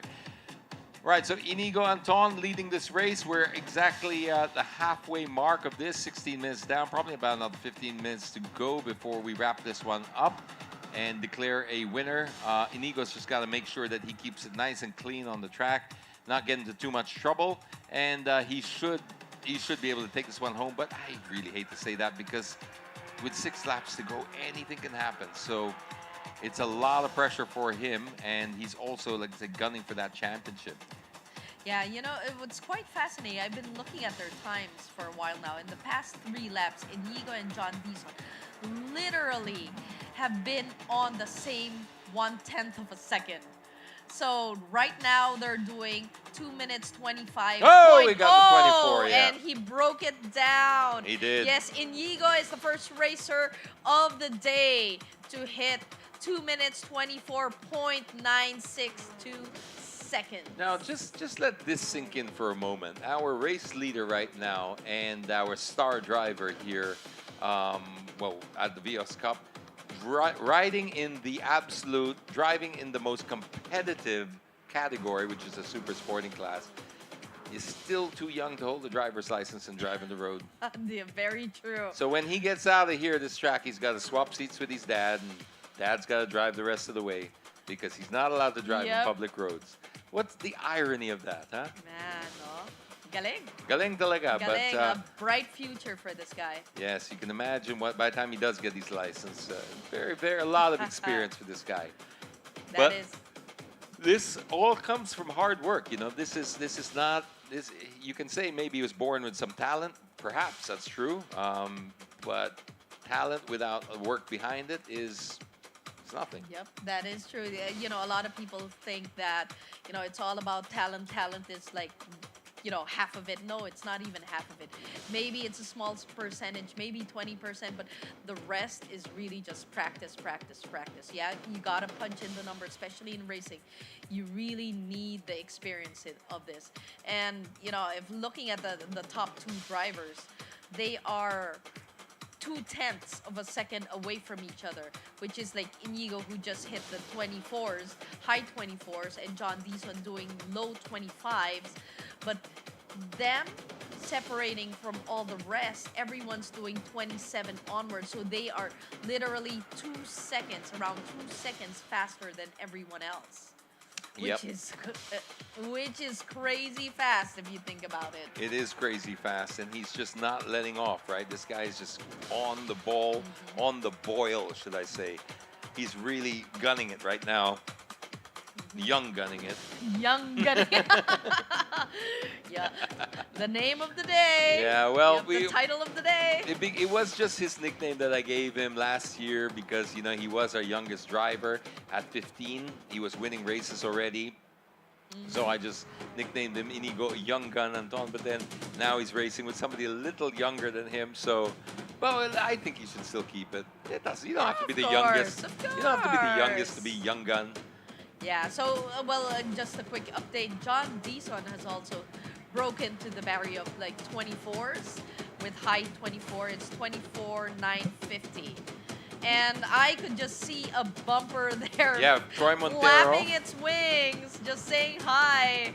You know, there's with a bumper like that, there's a bit of drag. But what's scary about something like that is if the marshals look at it and they see that you're a hazard, they might actually let you pit in. And when you have to pit in a sprint race like that, it's basically your race is over. Actually, in this race, it's technically over because once you pit, you're not allowed out anymore. Oh, so yeah, so we don't have any opportunity for that in this one. But even if you did have the opportunity, you're a 12-lap race. It's the equivalent of hitting a cone. That is true. In the slalom. You know what? Some people even get creative. If they know that there's something dangling out there, they're going to try to hit the berms, try to hit just to get it off, shake it off. You know, that's a bit of lighting. But look what's happening here, by the way. Oh. Look what's happening here. John Dizon. There that he is John, right? He's making his move. Yes, he's all over Inigo Anton. Okay, here we go. John, at 20 years old, against our young gun, 16-year-old Inigo Anton. Both drivers with a tremendous amount of experience. Both drivers with race victories. Both drivers equally capable of taking this one. Who will take the checkered flag? Who will win in this exchange? Of course, Inigo has the advantage here, but John is relentless as well. You can see how aggressive he is. Woo. And I don't know if can you hear the music in the back? Can you hear the drum? Yeah. I don't know if it's just adding to the tension. My heartbeat. But John Dizon actually took a very good exit on AA. Okay, so let's see how that translates down the end of the straight, because John also has. We've seen some great maneuvers from John on turn 1, but Inigo has a very nice line to turn 1. But that's when he was trying to overtake someone else. Oh, what about defending? Okay, defense. You can only change position once. He's keeping it tight. He's keeping it very tight. He's not giving John a lot of room, but that means he goes wide. He goes wide. But he's on the inside. He's on the inside. He's going to He's going to do it. No, he's Inigo. Inigo. He's going to get it. Inigo Anton, what a wow. That was a beautiful. Oh, geez, the chocolate cake fell all over the. I think you did that on purpose. Now you have to Now I have to eat it. Yeah. Wow. Look, that was with banging our tables over here. Inigo Anton, did you see? I thought he went wide. I thought, okay, he blew it. I really thought he went wide. I don't think he did now. I think he actually let it out so he could just do the. Yeah, he could just jump back in. Do a switchback, turn it into a triangle, and he came in so that he could have the advantage on the inside line coming into the next corner. Forward thinking. That was forward thinking right there. Forward thinking right there.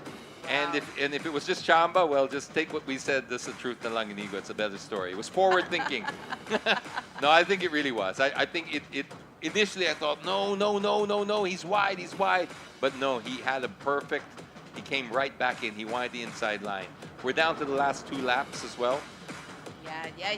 But you can see John is relentless. Oh, he's relentless here. Look at that. He is just breathing down Inigo's neck. He's showing him, give me an opening and I'm gonna take it. Okay, just like wow. I'm gonna do that with the chocolate cake. I found an opening and I took it. I'm only doing that because it is. All right. I need the sugar. So it always gets here. If you notice, he gets an advantage here at the AA.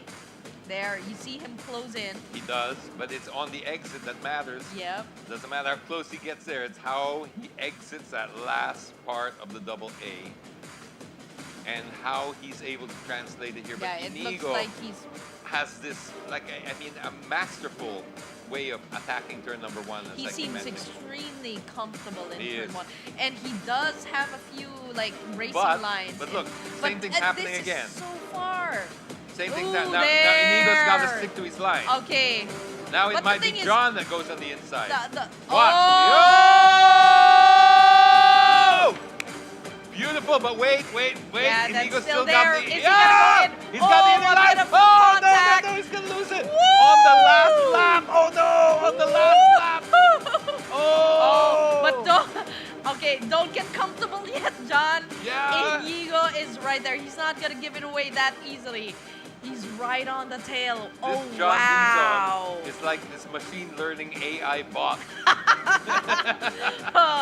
Perfect way to describe Yeah, I things. think he downloaded that information and then came back with another strategy, and it's stuck. But there's still a lap to go. Wow. We still have a few more sequences. We still have Akasha. Yeah, there's still a lot of like There's Akasha overtaking coming up. points. Even here, it looks like Inigo got a better exit over there, Akasha, and that's a long straight. It's a long straight, but I mean, I'm not going to speak for Inigo because I'm not him, but sometimes in this situation, you're so desperate to get your position back That is true. that you start getting overly Zealous and- ambitious. yep. Yeah, and yeah, exactly. I just hope that that's not what's going to happen here. Because, you're like, come on, I was on my last lap already. Well, we were talking about Inigo's maturity a while ago. I think he's not the type of guy that will do something rash, but he's running out of overtaking corners He already. is. This is the big loop, which should be another big overtaking corner. After this, it kind of gets sketchy, especially if you know that you're on the last lap. Well, let's... Well, technically, wait. We're not sure if it's the last lap or second to the last lap. And if it's second to the last lap, that makes a big difference. Yes, because on our monitors we say 2 laps to go. We're being told it's the final lap. So we are looking for that checkered flag to see what's being flagged. If we get... It's the last lap? It's the last lap? It's the last lap. Last lap, So we're we being should told be seeing the checkered flag right there. Is it? Did we get the Okay, checkered flag? did we see... See, this is where we always get... Wait, is it checkered flag? I don't see the checkered flag. I don't see it. I think it's still... And we have 1 lap showing on our monitor. So it looks like they're still racing. Yeah, it's one more race. Ooh! Yes. Okay. He Okay, got so it there good. is a bit of a glitch in the system. We do have 1 lap left to go. But I feel like there's a little more space. There is a little more space. And there's really only Akasha here left. Realistically, there's really... Realistically, with how far he is. 43 And speaking of... Daryl De Leon, Lord Seno. Ooh, Daryl De Leon and Lord Seno over there. Oh, this has just been too tense. This particular race has been just way too tense. Too much action happening for one particular race. You could spread out the action here all day, and it would still be a great day of racing. That is true. You know what? They're just exiting the hairpin right now. John Dizon looks like he's gotten a bit more space. I don't think there's going to be any overtaking in Akasha, but you never know between the carousel and John, the by- turn before. By memory, if I just remember correctly, and I could be wrong here, but John is carrying less ballast Yes. than Inigo. Yes. John is carrying less. This is going to be very difficult for Inigo to... I mean, it's one thing to defend. It's another thing for him to come up and try to pass him, because with that extra weight. Yeah, definitely it's tricky. But you gotta... I mean, that was masterful. Masterful on well, both sides, but John really... Wow. Great maneuver there. Whoop, whoop. Ooh, and number 30... Is that... No. That's Lord Seno up against, I think it's Daryl. Or is it Jared? Is it 99 or? Yeah, trying to... It's so hard Yeah, sometimes trying to look for the It numbers. is. There's John Dizon coming up to the last corner. Okay. Inigo's run out of corners to make it happen. It looks like the checkered flag will fall on John Dizon, our race winner. Woo! Then it's Inigo Anton in second place. Oh, on 2 laps to go, he got overtaken. And then it should be Gerard Loy, but let's check first because our cameras did pull off it for a second and we didn't see the battle there. Is it Gerard Loy in third? And it's Gerald Loy in third. And then it is Daryl De Leon. Ooh. Daryl De Leon took it from Lord Seno. Daryl, also 16 years old, in 4th place. Nice one. It is really fresh new blood coming into the Vios Cup. The young guns are certainly making their mark against the top guns. I like how you politically Yeah. distribute. See, there's no older segregated everyone. Yeah, and there's no older person that would argue with you. Oh, I'm a top gun for sure. Yeah. Oh wow! But you know what? Even though second place is a solid finish indeed. Congratulations to the podium finishes. It is, John and Dizon, Inigo, and Gerald Loy. you know, they all have a lot to be proud about. I mean, it was great how he was able to get that far with that ballast. Okay, he got taken by John. John, there's absolutely no shame in losing to John Dizon.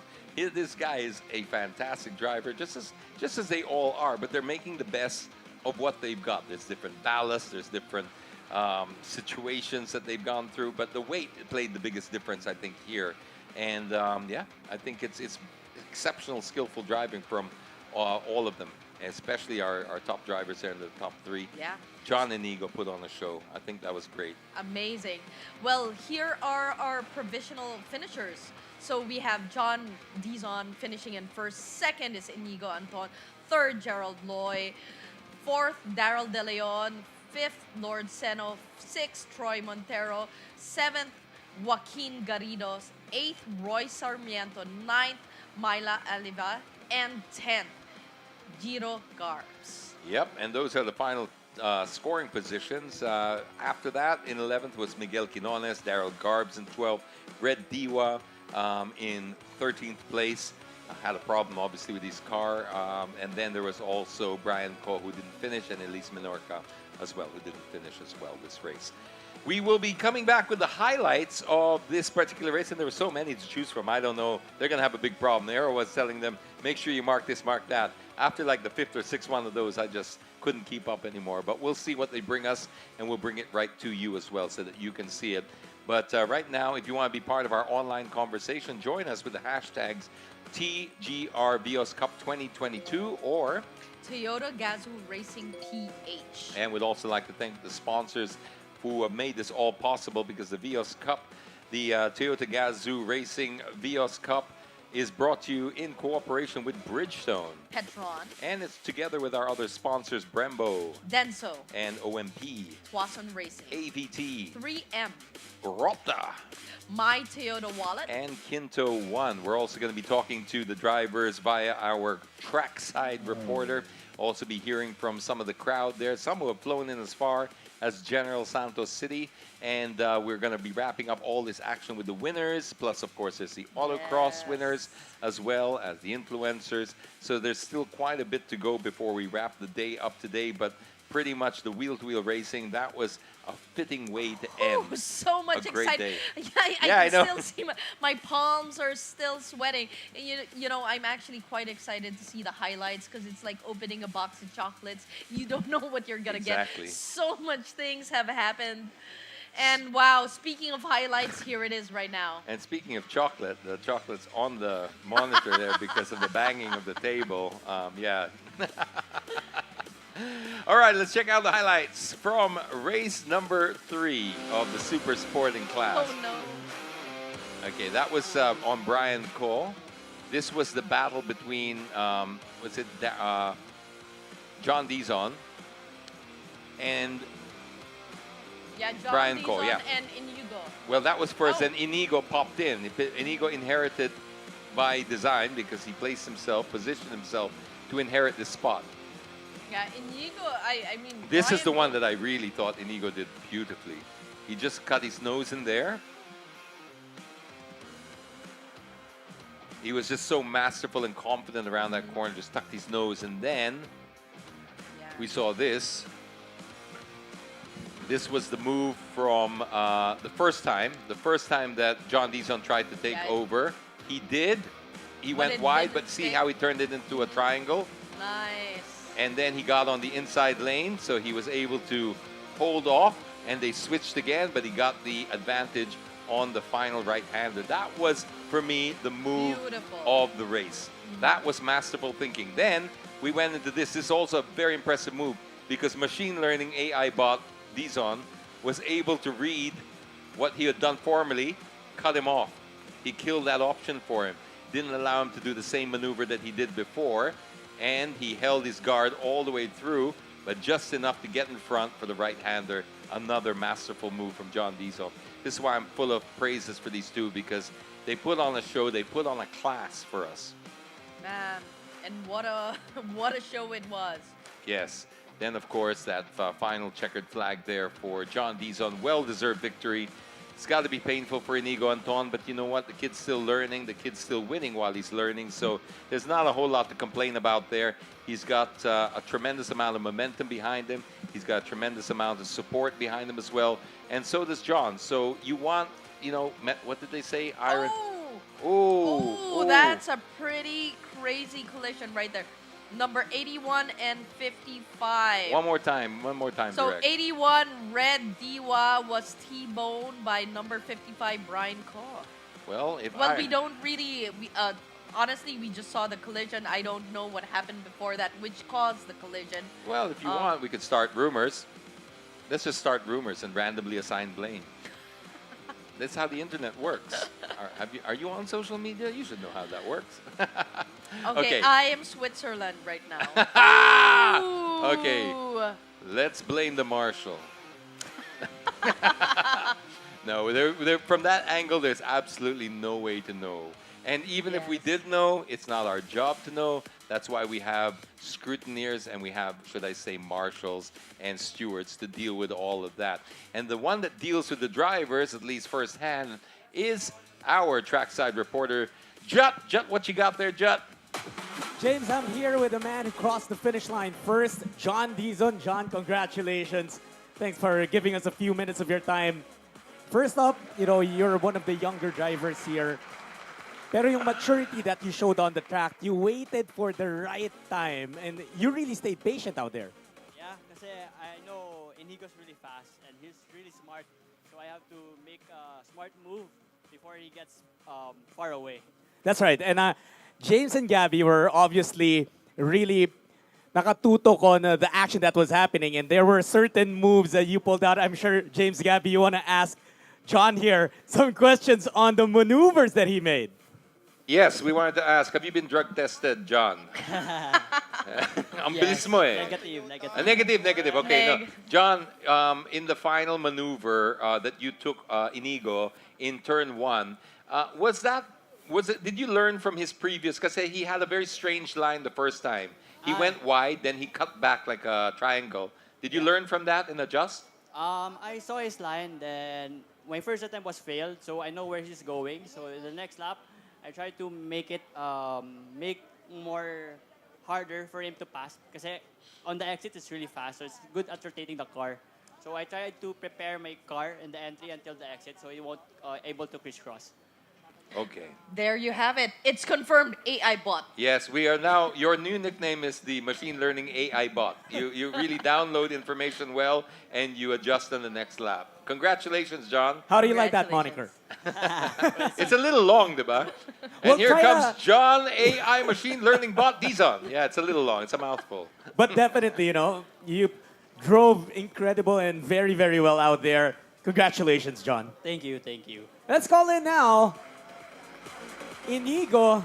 Yeah, it's gonna be good to see these two guys here. Stay here on my left, Inigo, and I want to ask you two. You guys were intense against each other. Inigo, you know, I know John got the better of you in that one turn, but I also want to ask you about what James was talking about, that first time that John tried to make a move, you outsmarted him, but the second time, unfortunately, he did get you. Yeah, that was very tough. I really gave it all I could, but I knew it was gonna be really, really tough with John against there. How many laps did we go toe to toe, and finally he got me. You know, it's like a game of chess. The first time it worked out, but he put a counter strategy and he got the pass. So yeah, it's just really struggling there. Maybe cooked the tires too much that John was able to catch up again and pass. But it's all a learning experience for me and hope to bounce back. Well, you know, there were a lot of stories in that race, but I think the main one, Youth in Revolt. It's incredible to see you guys really take the limelight here. James and Gabby, are there any things you want to ask Inigo right here while we have him. Yes, I wanted to confirm how much weight you were carrying in the car, Inigo. And I want to ask John the same question. Well, I was carrying already 30 kilos of ballast, but I know John, he won the race yesterday, and yeah, he also had some ballast, so we're both. I got 30 yesterday, then I finished fourth earlier, so I minus 10 kilos. So it's Minus 10 kilos. 10 kilos advantage. And are you aware of each other's weight? What penalties you're carrying? Are you aware of this all the time? Do you adjust this to your driving style, or do you just drive your own race? Oh yeah, definitely it plays a role, but you know, when you're in the heat of the moment, you kind of just have to completely focus in driving. We have a lot of strategies that go on before the race, and we try to do it while we can. But you know, it's really tough because all the racers here are super good, and it's really the finest margins that make a win. All right, congratulations. Congratulations to the two of you. That was intense. And we'll leave you to get some rest. Congratulations once again. A very, very good race from these two young gentlemen. And as we see here, more racers are entering the track. We'll try to catch them. A few more of them in just a bit, but at this point, I'll send it over back to you guys, James and Gabby. There you go with the young guns. Young 16 guns. and Wow. 20. 16 and 20, and already top step of the podium for both of them. And this is not the first time. John won the first race. He won this last race. He's going to be obviously the favorite coming into the next round of the championship because he's building up some serious points. That's a very, very, and I love the fact that Inigo is also racing against this level because, you know, it's iron sharpens iron, right? Or steel sharpens steel. So he's not just getting any victories that any of these drivers make, any of them, whether it's John, Inigo, Gerard, they're all well-earned victories against very, very good drivers. Oh yes, and especially you know, well, what we've been talking about. This is the super sporting class, so this the creme de creme, the cream of the crop, basically. The ube pandesal The of racing. ube pandesal with a little bit of queso de bola on top. But you know, you start with the promotional class, then you move on to the sporting. And in order to get to the super sporting, it's not like something like, oh, I have a lot of money to spend and I could just do it like that. No, it comes with great skill and practice. And with that, let's see how our viewers feel. Yes, of course. It's all about the viewers at the end of the day. So we've got our correspondent over there, Kuya Darbs. Kuya, what's going on? Hello. Hello. What's up, James? What's Gas up, Gab? prices, inflation. I'm here. Yeah, okay, fine. Grabe, last minute dumating si cameraman. But yeah, very happy to be here. The last race was so awesome. Adrenaline-filled. Tsaka mga young guns, but at the end of the day, they were able to put on a great show. What a way to end it. Of course, I'm here in the GR showroom. Nakikita nyo ngayon. On that side is the GR gaming rig. So just in case you want to know how it feels like to be a racer without the risk, you know where to go right now. And of course, sa likod ko ngayon are the GR lineups from Toyota. And of course, I'm going to be joined by Monique from Toyota Motors Philippines. Wala palang S. Toyota Motor. Monique, what can you say about our cars behind? Well, Toyota Motor Philippines continues to push the limits in making ever better cars. And then with our GR GT Cup, Vios Cup, and our GR and GRS models, we continue to bring the thrill of motorsports to all. So with our display, we start off with our GRS lineup. We start with the Corolla Cross, the Corolla Cross GRS, the Hilux GRS, Fortuner GRS, Corolla Altis GRS, and our very own locally made Vios GRS. But let's not forget our GR lineup. We start with the GR Yaris, our GR Supra, and stay tuned to the Toyota Motor Philippines because a very anticipated GR model might be coming, may or may not be coming in the Philippines very soon. Thank you very much, Monique, for that. And of course, I just happened to see and bump into one of our major sponsors here, dito sa Bridgestone. So I just wanted to check, is Sir Alan there? Sir Alan, are you there? Hey, Sir Alan. For those of you who don't know, Bridgestone is one of our major sponsors in this event. Sir, Thank you very much for joining us. How are you? All good, all good. Thank you so much for coming over. Yes. Ayan. Sir, I just have quite a few questions for you. Kasi, Okay. of course, why did Bridgestone is the most trusted brand by Toyota? Okay, so why is Bridgestone the most trusted brand of Toyota? Ganito kasi yan. You see, Lexus, Toyota, when they are making their tires in the design phase, Bridgestone na agad yung nakasalpak. Okay? So they're using Bridgestones already. And I think it has something to do with the ethos of both brands. Both brands stand for reliability, durability, and how would you say this? So durability, reliability, and endurance. Okay? So hindi mo siya pwedeng basta-basta basira, hindi siya basta-basta bumibigay, at saka lagi mo siya maaasahan. So when two brands share the same ethos, the natural course of things is for a strong partnership to come out of it. And that's why Bridgestone and Toyota, up until now, and as you can see, for the longest time here in the Vios races, we have always been supporting the Vios Cup. Amazing. Sana yung Bridgestone, parang mga jowa din nila, no? Maaasahan at hindi agad bumibigay. Patay tayo dyan. Oo nga. So, hey, another question for you. Okay. What makes Bridgestone Potenza Adrenaline the official tire of Vios Cup? Oh, this is very easy. Okay, so if you would notice, the Bridgestone Adrenaline or the Bridgestone Potenza Adrenaline lineup is actually designed for speed, control, responsiveness. Okay, all of that is needed whether or not you are on the track or you are on the public road, regardless of the season, whether wet or dry. And because of that, Bridgestone is the perfect tire for these types of events and even for the a person's daily drive. Amazing. A lot of fans out there ng Bridgestone and of course, the event. What are your message? Okay, so first and foremost, keep the racing and the adrenaline inside the track. Okay? And if you are driving a Toyota, the best tire for you is Bridgestone. Amazing. Thank you very much, Sir Thank you Alan. also for having us. And of course, ako this is something that I'm very excited kasi nga, this is my first time also in this event. So, hopefully next event, they're gonna be more exciting. And of course, hope to see Bridgestone there. Well, you can count on it, that's for sure. Thank you very much. Back to you, guys. And there you have it. My gosh, a lot of things to learn. And obviously, you know, a lot of people think that it's all about the engine. It's all about setting up the engine, setting up, you know, the fastest thing.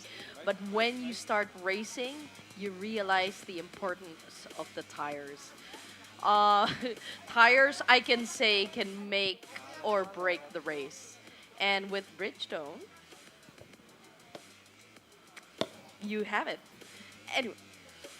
Anyway, right now you've seen all our races. We've seen promotional class, we've seen sporting, and we've seen super sporting. But we still have the autocross. Obviously, we've seen the semifinals. I think we're down to our final four. I don't know who our final four is, if we could get the names of our final four. And these are the final four, not just with the media, it's also the final four of the celebrities. And we were seeing the action there.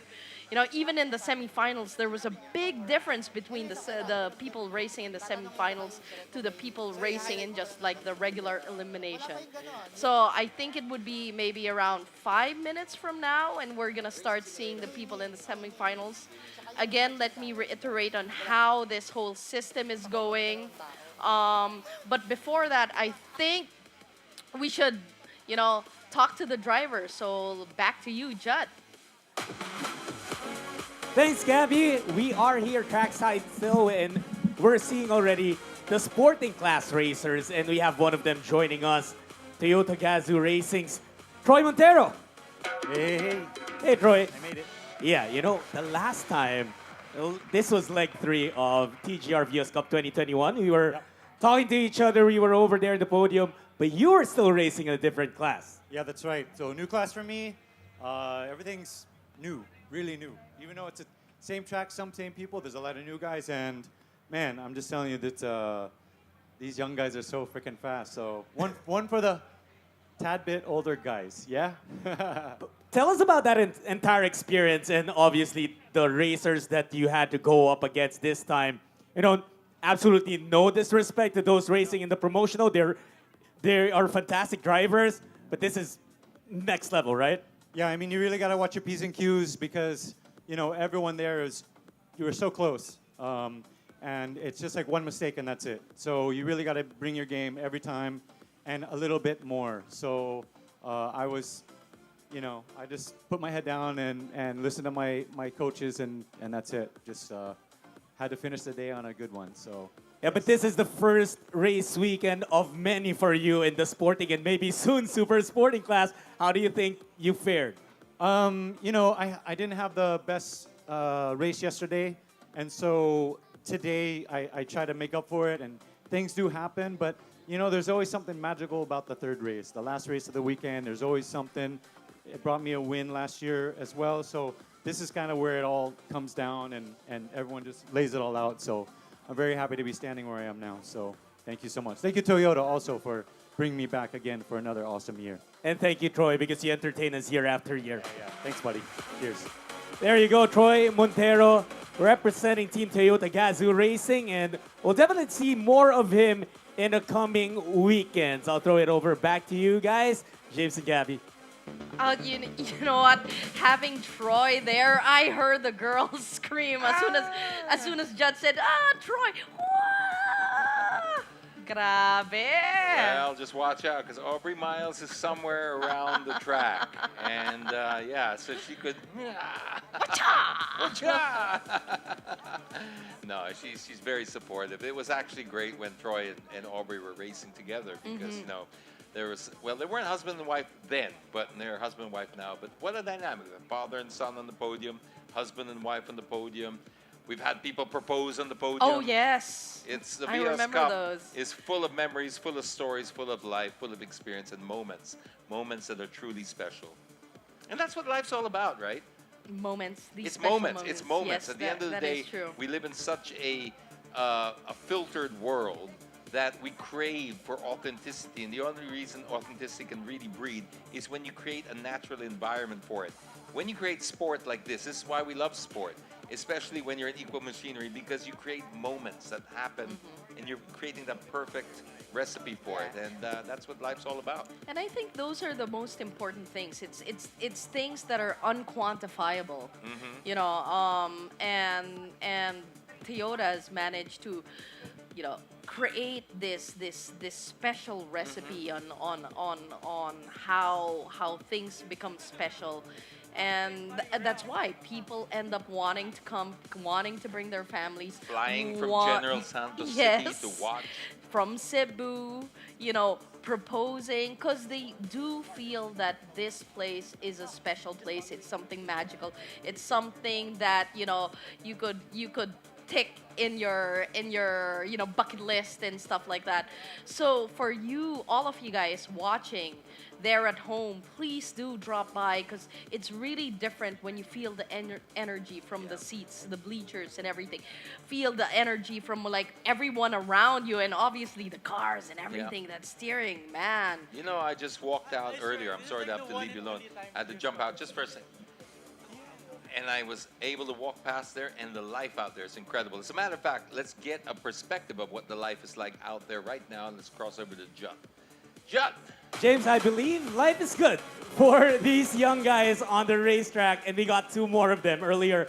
You remember we spoke to two young, talented drivers. Two more. Let's start with Giro Garbis.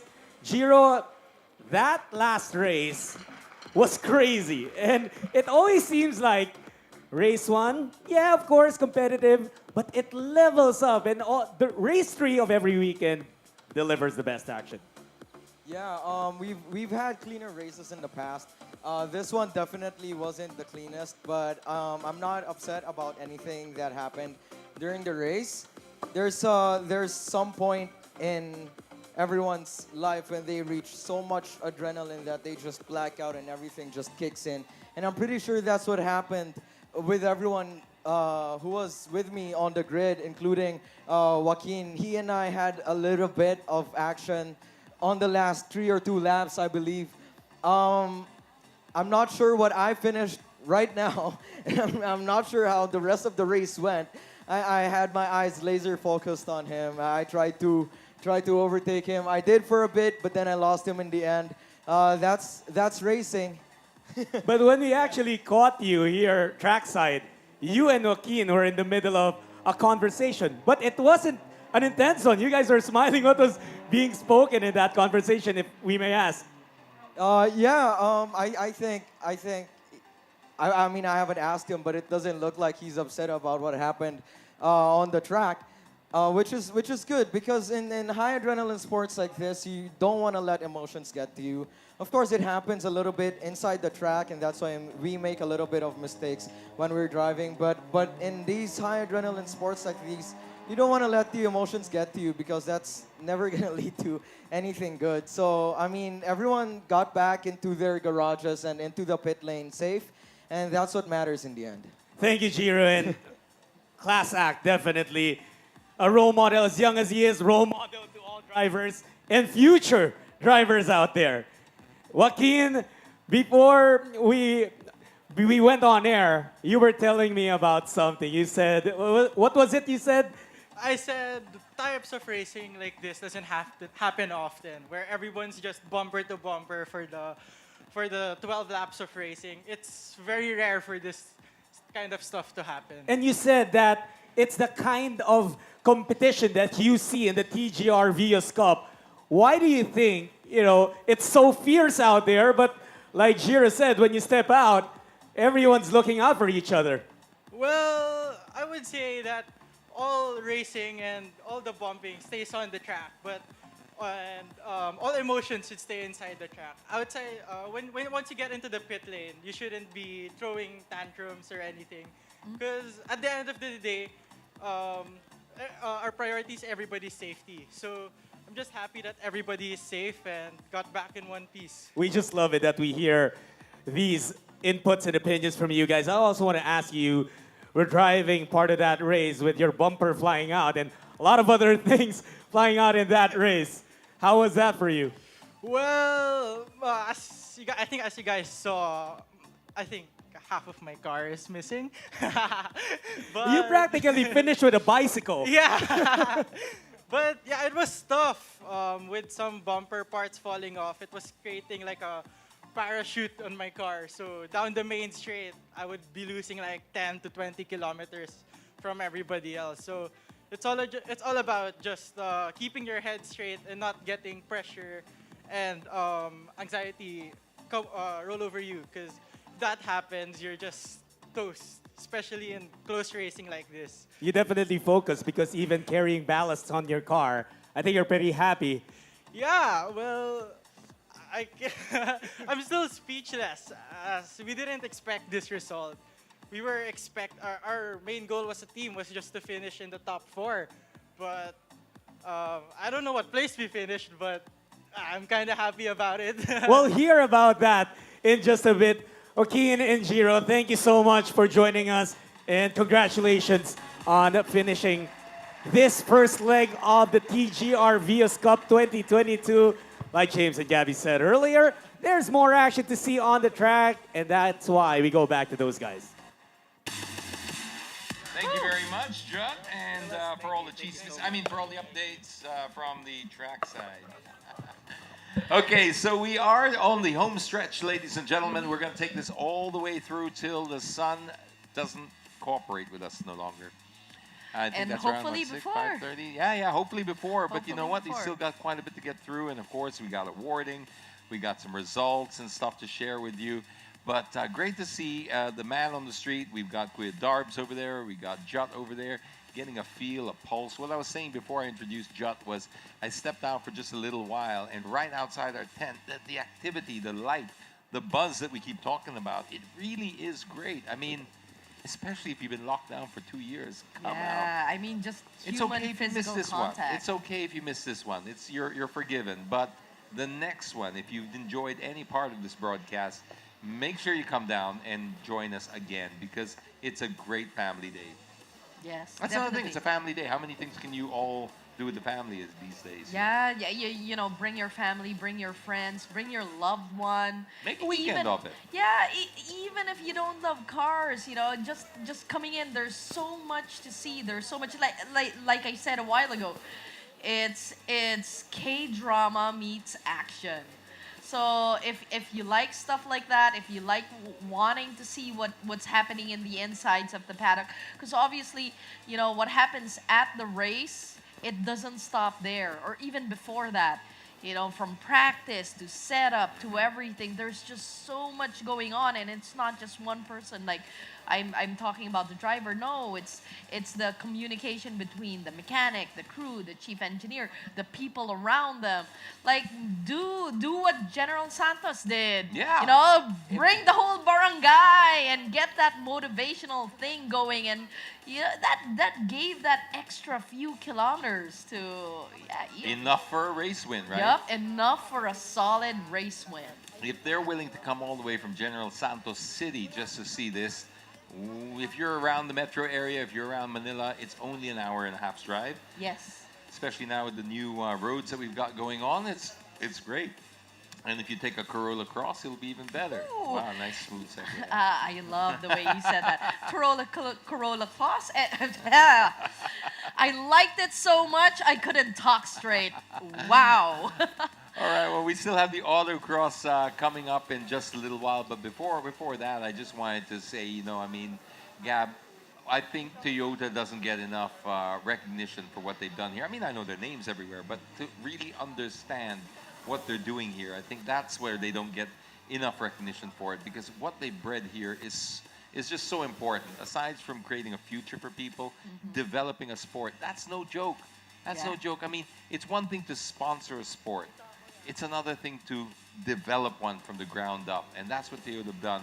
And they've been committed here for the last 8 years, and it's going even longer. And they did most of those. They did 8 years, but 2 years of those were in a pandemic. And they didn't stop. They found a way on how to make it happen. And so I just wanted to send that shout out, because I just don't think that they get enough credit for it. So why don't we check over right now and see what the crowd is doing, what they're up to, and get a pulse check from Kuya Darbs. Kuya Darbs, let us know what's going on there, man. Hello, Hey, James, of course, behind me is the GR gaming rig. As you can see, as young as these guys are already preparing para sa race. And of course, when you go in here, you remove the risk of crashing, but sustain the adrenaline and the difficulty of how it is to be a racer. And on this side, if ever those people who's going out, there is a Toyota Gazoo Racing merchandise things here. Meron silang mug, of course. They also have the bag. This one, meron din silang medyas. What else? Amazing shirt for your kids. And as you can see, meron din silang pens here. Of course, GR Supra model. Yan, it's a collectible. You should have one. And of course, an awesome looking cap. Yan. Dito din, as you can see, meron din sila ditong pillow. Meron din sila dito another colors for a collectible for a Supra model. And all kinds of stuff. Now, if ever you come across, go ahead, please check it out. I don't know why I'm carrying a bag. This is mine already. Yeah. Once again, this has been an awesome event, an awesome day. Specifically for me, it is a bonus because I am a Gen San, born and bred person. Seeing someone from Gen San all the way back there winning makes me so proud. So I hope you guys will be able to attend the next leg next month. It's going to be more exciting. It's going to be more thrilling. And thank you very much, guys, for having me sa lahat ng mga marshals, for those people who made this event a success. Thank you very much, Gab, James, and of course, Jot. Maraming salamat po sa inyo. Back to you guys. There you go. That's good, Darbs. And thank you for also bringing in all of those feelings to us. It's great that we get somebody like you to be able to do that. It's the first time we've done that. Yeah, it's quite fascinating. All the dynamic between, before you could only see our perspective on things, and being at a station over here, we feel a bit detached because we don't get to see the people, we don't get to interact with the drivers physically, and now you have Jut and you have Darbs, going around in all these places, and it gives that holistic feel with all these people watching. So you get a feel. So not just at the track, not just with the racers, you get a feel of what's happening also around it. The stuff in games. There's also treats over there. You could play. I can't wait to play GT. I actually want to see the. I'm a sucker for souvenirs and those Oh, really? those little corners. Yeah, I'm your target market, ladies and gentlemen. So I'll be going there later.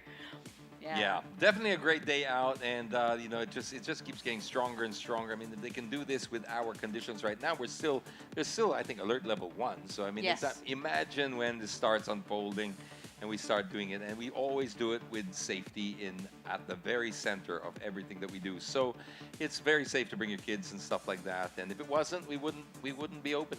That's as simple as that. That's the Toyota way. So, okay, still to come, we've got Autocross. Still to come, we've got awarding, right? So let's announce the Autocross promotional media final round. This is it. This is where they go down to the last 2. Or sorry, they'll break it down to the last 4, so we get our top 3. So let's cross over now and check out what's happening at the finals of the Autocross.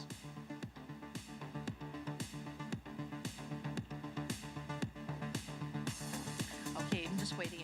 Should I just dance? Yeah, let's just do this. I mean, no, obviously, okay, it's not ready yet. All right. Well, I hear some cars revving, but while they fix the Autocross, a lot of people think that, it's just a simple thing because they're just going to use the stretch. But no, there's a lot of calculation that comes into it. You have to put the cones, you have to put the pylons. I'm not sure if they're going to use the same track. Yeah, they use the same track. Or they're going to use the same track again. And a lot of that goes into it. But before that, none of this would be possible without our sponsors. Yes, Yeah. of course. Yeah, so obviously for the 2022 Toyota Gazoo Racing Vios Cup.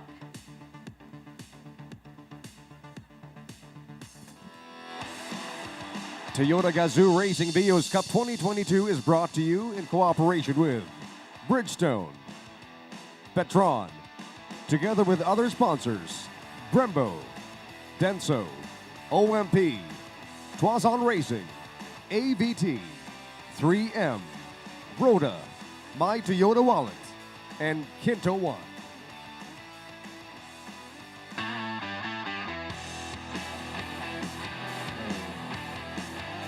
Yes, those are our sponsors, and as I mentioned earlier, and I will continue to mention because I think it's important to note that our sponsors are not just for their checkbooks. Our sponsors are very technical sponsors. So each and every sponsor that we have over here are sponsors that actually provide something to the race, from the tires, to the rims, to the brakes, to the racing suits, etc. Okay, I think now we're ready to cross over live to the Autocross and see the finals.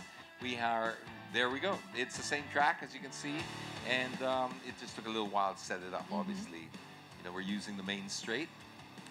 So this is an elimination type of thing wherein they only get one chance to give their all, basically. Yes, but their one chance is 2 laps. So yeah, so it's one chance for 2 laps, but still, because you will pull the best time out of that lap. And the top 3 will be... Yes, so I'm no longer sure if they still give you a warm-up anymore for this, but there's 2 timed laps, and so if it was you and I there facing we would start, and then we would swap positions, and we would do it the other way around. Both of them, in theory, are equidistant. They're exactly the same measurements, and it wouldn't matter anyway because it's the best time. Yeah. So you just drive as fast as you can, and then you'll take the best time, and then they'll work it from there. Who's 1, 2, 3, and 4. Okay. So that's how that works. He entered the chicane, then there's one big loop here. And as he exits, there will be a stop box. After a chicane, of course.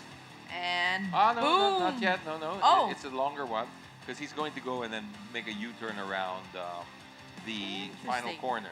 He's going to counterflow down the final corner. He or she. We don't want to be presumptuous. Nice. We have quite a few female influencers racing with us. That's Riz Javier from Top Gear. We have all types. We have traditional media, and we have our influencers as well. So I'm assuming this is the media category, right? Yes, because we just saw Riz there from Top Gear Philippines. So yes, we have our young influence. And here's I don't know how to feel about this, but we've got like second generation already. So it's the kids of my generation editors. I think Manny De Los Reyes. And Manny, it's like his third kid already in there. So it's not even his eldest Grooming anymore. all the kids, It's not even his eldest anymore. I think Manny's already Wow. passing down his youngest, Mika. It's the eldest. No, isn't Enzo the eldest? Okay, I'm getting off camera. I like that you're getting advice. Well, the fact that we're going down the list, because I'm just trying to say a polite way of me being old. That's all. I'm feeling old because we got Brian Apuang's kid there. We've got Manny De Los Reyes' kid there. So yes, it's well, second you generation. have a research consultant right here beside us, right? Yeah, we call her Wikipedia. Our own Wikipedia. So yeah, it's pretty. We've headed down that generation because I've raced against their parents. That's how long the Vios Cup has been around. Manny and I, Brian and I, we were all racing together, and then now 8 years later, our kids are racing, and it's kind of I don't know how to feel about this. You know what? It's giving new positive experiences generations to come. It is, and no, I'm just super happy about it. It's just great that this is the kind of legacy that I never thought we would experience. I mean, when I first started racing him, it was just kids were small, and now they're racing. It's just wow. And there's Mika. Speaking of which, Mika De Los Reyes. She's Manny's daughter. You know what? Legacy, I think, is the most appropriate term. It to is. use with Thank that you. with Toyota. Oh, Pablo Salapantan. See, these are all kids of my friends. And then soon they'll be passing down the torch, but this is how it works, right? And now you can share that common bond that we went through it, they went through it. I don't know if I'll still be commenting on the Vios Cup when my kids' go through it. Hey, look, if Enrile can serve how many administrations, I'm sure this can happen too for me, right? Wow. Okay, if you're talking about Enrile, I think it's gonna be a long time for us here. Yeah, that's a long time. But I guess the legacy is the point I was trying to make, is that they weren't just putting together an event. They were putting together, they were creating and promoting a sport from the ground up and developing it, and now we're in the legacy stage of it, which is, I think, incredible. I think it's incredible the commitment that Toyota Motor Philippines has put into this, and I just think they should get all the credit for it. It's wonderful. And you know what? It doesn't. What's the beauty of it? I think is it doesn't just stop at Toyota. This thing that they made has created. It has basically reshaped motorsports in the Philippines as we see it today. It's opened a lot of doors. A lot of racers from other countries have flown in just to try it out. We've had the biggest grid. They've kept on pushing the envelope that you see other types of limits. You'd always think, oh, racing is in this particular box, but they've opened it up not just to how racing as a race should be, but they've opened it up to people as well. That's why we have Facebook Live. That's why we're talking to all of you now. And it's amazing. It's something that I think other countries should follow as well. Yes, and it's really, I mean, I've seen, I'm just trying to remember the names of these drivers that have moved on, into international sports coming from the Vios Cup. Well, there's Danielle Matsunaga. There we go. That was the name that was escaped me, Danielle Matsunaga. Yeah. And was a Vios Cup graduate and then still trained and coached by Roland Hermoso, who is also training him here for the Avenger team. You see how it's all connected? It's still there. Actually, Danielle, when was that? 2019, I was with him in Bangsan. Oh, yeah. No, in Thailand. I was racing a different series, but he was there Formula for the... No, I was doing Trans Am. He was with the Mark Goddard team. I'm trying to remember which series, but it's definitely Eurasia. But I'm trying to think of the series. Anyway, it was a big series, and I think I know he won an overall award, not specifically in that race, but he won his award. And you know, the grassroots, basically, his foundation is Toyota. That's what I keep trying to get at here, is in case people think that it's a big, because I get that a lot of times. They go, wow, it's such a big event for just a race. No, it's not just a race. They're developing an entire new sport for the Philippines, because we are naturally gifted physically to be race car drivers, or at least more so than being basketball players. I mean, in terms of like the genetics. They say in racing the best height is 5'5". There you go. That's what I'm getting at. Is we're naturally, we lean more towards this than we do basketball. So basketball is a national sport. Nobody's taking that away. Every barangay's got a basketball court. We understand that not every barangay can have a race circuit. We get that, but if we don't develop new ideas and new sports for people, we're just always going to be stuck with boxing, basketball, and we want to showcase the Filipino talent. I mean, before Hidlin, what was weightlifting wasn't really, when somebody wins big, it opens doors. And so now we're opening doors internationally for a new sport, for something we can physically be, I guess, have an advantage in. Because Europeans are generally, you know, it's rare to see a 5'5" European. I mean, there are, but they have to find them from wherever, put them in race cars. Whereas That here, is true. You know, it's not hard to find the physique. That is true. I remember like Michael Schumacher when he started with F1, they actually had to make some adjustments because he was just too tall. Yeah, same with Mark Webber. For the cockpit. Yeah, same with Mark Webber. Yeah. So it's you know, our Asian height, embrace it in racing. Exactly. Use it to your advantage. And definitely, you know, we just spread it out. Like, you know, get good at as many things as possible. But it takes a lot to develop a new sport. So that's all I'm driving at here with Toyota, and how they've done it with this and stayed committed. They had the perfect excuse during the pandemic, but no, they doubled down. They just said, no, this is, and this is the hallmark of a great brand, is when you say, it's when your customers need you, it's when people need you that you're there. Because we said it before, anyone can sail in calm waters, but it takes a real leader to be able to take you through stormy ones. And that's why we're here where we are now. And this is a reflection of everything that they do in terms of value and commitment to their customers in the vehicles that they sell. You know that this is ingrained in their corporate culture. This is how they operate, and that's why they're number one in the industry. Yeah, ever since I started racing, or no, actually ever since I, you know, started understanding cars, Toyota has always been a brand of reliability. You know, when you look at different cars, you look at different brands, you're like, oh, this one's like this one's like that. But if you buy a Toyota, you know it's reliable. You know years down the line, it's still gonna be good. Or years down the line, if you do want to resell, it's still There gonna you go. fetch a good market. That's another thing, the resale value. So, you know, it was always, they had the reliability that was beyond question. But what they had to work on, I guess, and it's a curse, and I mean this as a compliment rather than anything else, you have that reliability, but the flip side of the reliability is it kind of becomes almost like an appliance. So what they needed to inject was the desirability. Yes. Some excitement back into the brand. So you know it's as efficient as a fridge or a household appliance already. How do we get you to want one? The Vios Cup opened the doors for that. Now look, you've got the GRS series of vehicles that we saw today with the Fortuner, the Hilux, the Yaris, and the Supra.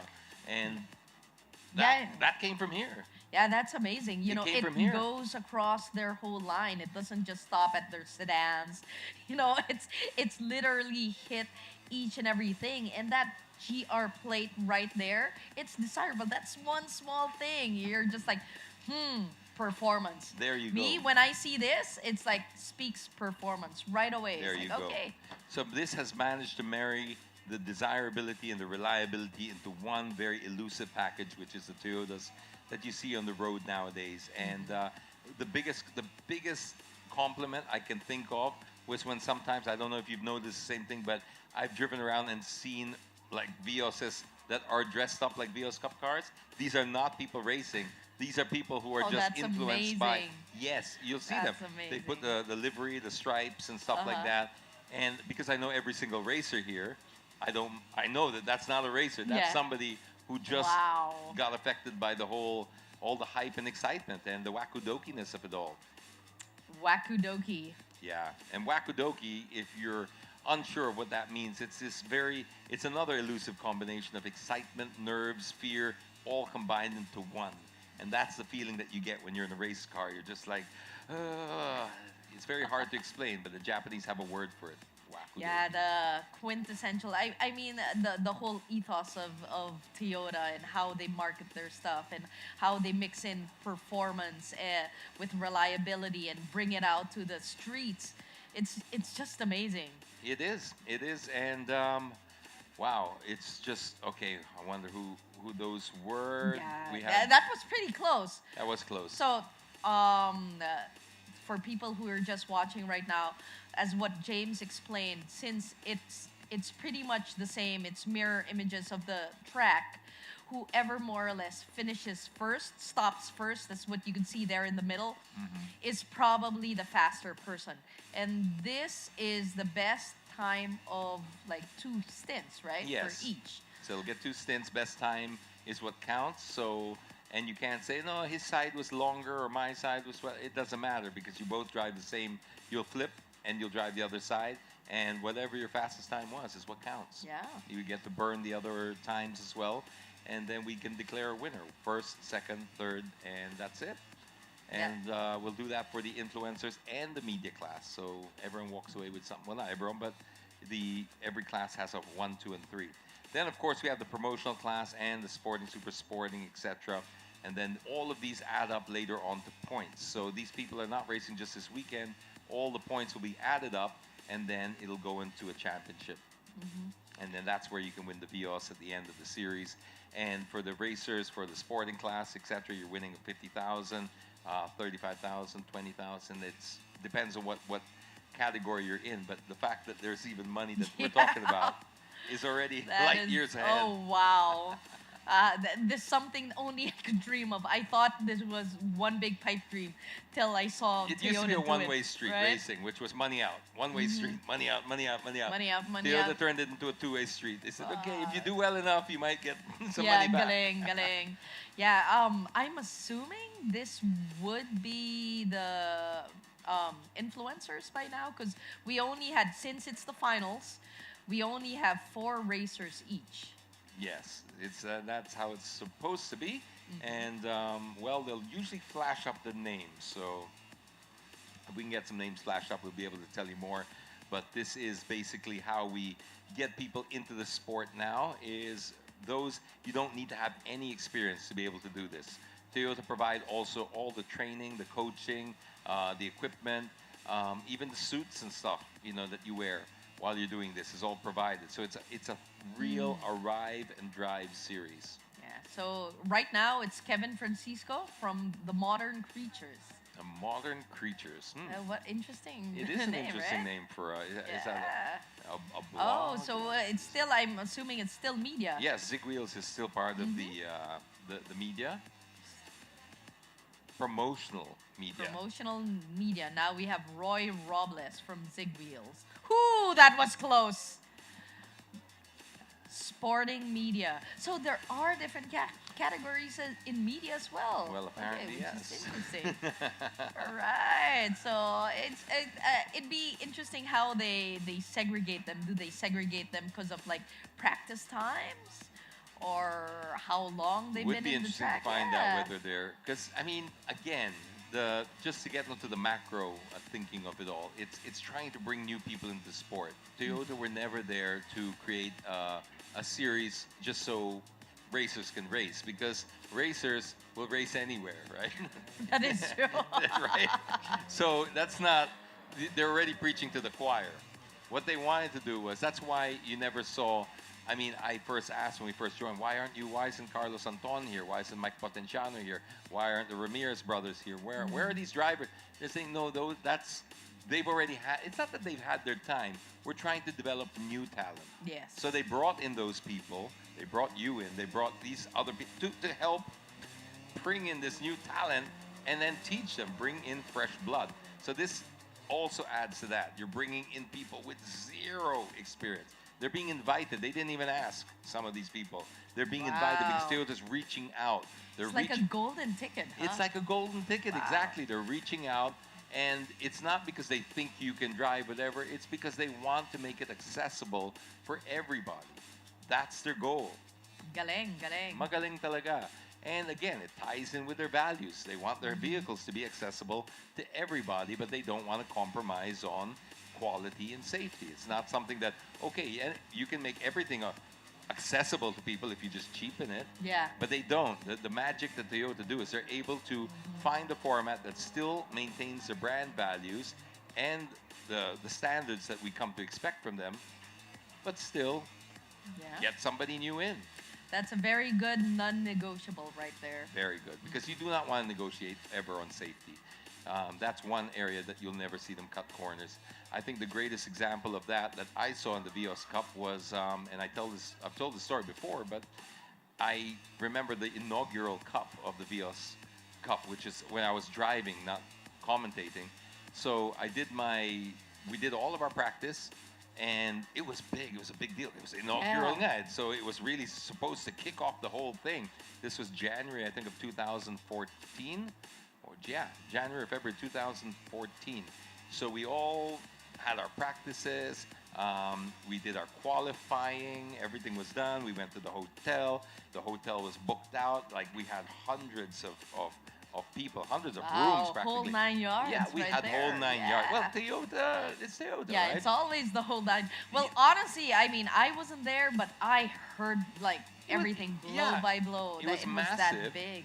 They brought in like top bands. They brought in the best bands. They had a tent in the middle of the track, which they had air conditioned. It was so big, Gab. And then you know what? That morning, it was a Saturday morning. We all get up. We were already qualified. We were on the way to the track. There was a typhoon.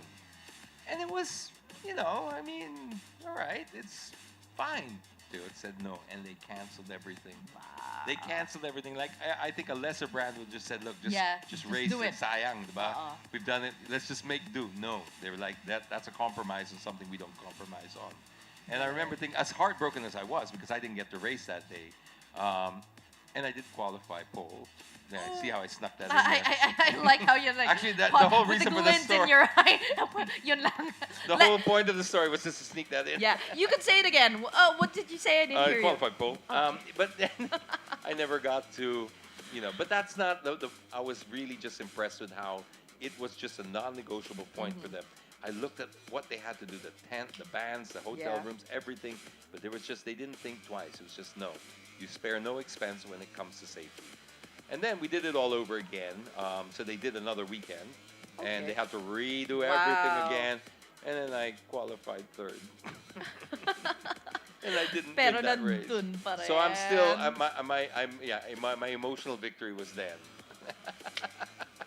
It was there. Not Let's that I'm keep sore it about it. Of course I'm not. That's why I keep bringing it up. No. But no, I mean, I had that one weekend. And it was just such an incredible weekend for me. And considering I'm around cars, this was my life. So you'd think I would be jaded, but no, there's nothing that duplicates proper competition. Yes. You can manufacture anything, but when it's proper competition with the proper guidelines and stuff, and then you let that magic happen, this is why it's, for me, got a very special place in my heart. Yeah, that is very true. A lot of people, especially when they're outside the whole racing scene, sometimes would talk to me about like, hey, what's the difference? EDSA's just as chaotic and everything, and I would say no. EDSA, if you're going faster, you're trying to race in the streets, it's 10 times more dangerous. Oh gosh, yeah. Because it's not a controlled environment. This is a controlled environment. This gives you, and especially going through Toyota steps, it gives you that right mindset on safety. That's why a lot of people that we were talking about it, we were talking about it time and time and again about mutual respect. The reason why these racers have that mutual respect because they've had that foundation ingrained in them. And if you've seen how they push, the reason why they could push that far, wherein like they're going 120, 180 kilometers per hour, and they're literally sometimes less than a foot away from the bumper of the other car, is because of that mutual respect, wherein that this guy's not gonna screw me over, this guy's not gonna do anything crazy that's gonna be detrimental to my life. And the reason why they have that are these schools, and a big reason and a good introduction to that would be the Autocross Challenge. Because with the Autocross, I mean, you could start from zero, and it's not as intimidating. It's not as scary as going wheel to wheel with someone else. Because obviously, when you go to wheel with someone else, that's that extra factor that's really uncontrolled, because that's that extra factor with someone else. This one, the pylons are all stagnant, everything's all stagnant, and you're against time. So you get to hone yourself in and just focus about yourself on how you're gonna get faster, or how you're gonna cut the certain turn and stuff like that. Even stopping, because they think that, oh, bus stops, the reason why bus stops is just so that you stop. No, there's that like small set of reason why there's a bus stop and where you should stop there. Because like after a while you get used to braking. It's all about braking points, and the bus stop really helps you gauge on how hard you could brake. If you're gonna, these cars I know have ABS, right? Yes. Yeah, these cars have ABS, but even if they have ABS, it still takes that certain distance. And after a while, with you keep on doing these braking points, you have that in your subconscious memory. And when things start becoming autopilot for you as a person, wherein like physically you know how to drive, you're not even thinking about, okay, when you turn in, you have to do this, you turn in, and when things just start getting natural, you know that it's already a progression to go to the next step, which probably would be the promotional class. Then when you start winning the promotional class, then you go to the sporting or the super sporting, and it's a beautiful progression. Well, I think we mentioned this before, wherein you can't just, even if you have a lot of money, you can't just go like, hey, I want to go to super sporting. No, it's something that's earned. It's something that you can only get to if you've been winning. It's one of those things that involves blood, sweat, and tears and dedication. And in order to do so, you have to start from the beginning. And when you work with that, you get that discipline, you get that focus, you get that motivation. And Toyota's just pretty much fostered this culture into us. It has. Very well said. That's so true. Everything you just said. Okay, let's just go through the... I'm not sure if we're still on board with Zig Wheels and the... Yeah, I think creature. Zig Wheels. It's it's still Zig Wheels? It might be. I wow. saw a flash up of Okay. Yeah, if we could get a flash of the names, that would be great. And of course the times, but I think it might be a little bit too late to put the times up. But this is we're onto new drivers. Business So Cap Aguila, World. Business World. All right, so we're into new drivers already, which is we're progressing. We're progressing now into the he hit a cone. Yeah, that was really close, but one of them hit a cone, and if the other one didn't hit a cone, that could make or break the race right there, because each cone is 2 seconds, and 2 seconds and they were so close. is a long time. Okay, a good example of 2 seconds. 2 seconds might be fast to you, but remember when we were watching the circuit races right there, and usually it's less than a second, like point 0.8 of a second away from the next car. So that's how close things are here with us.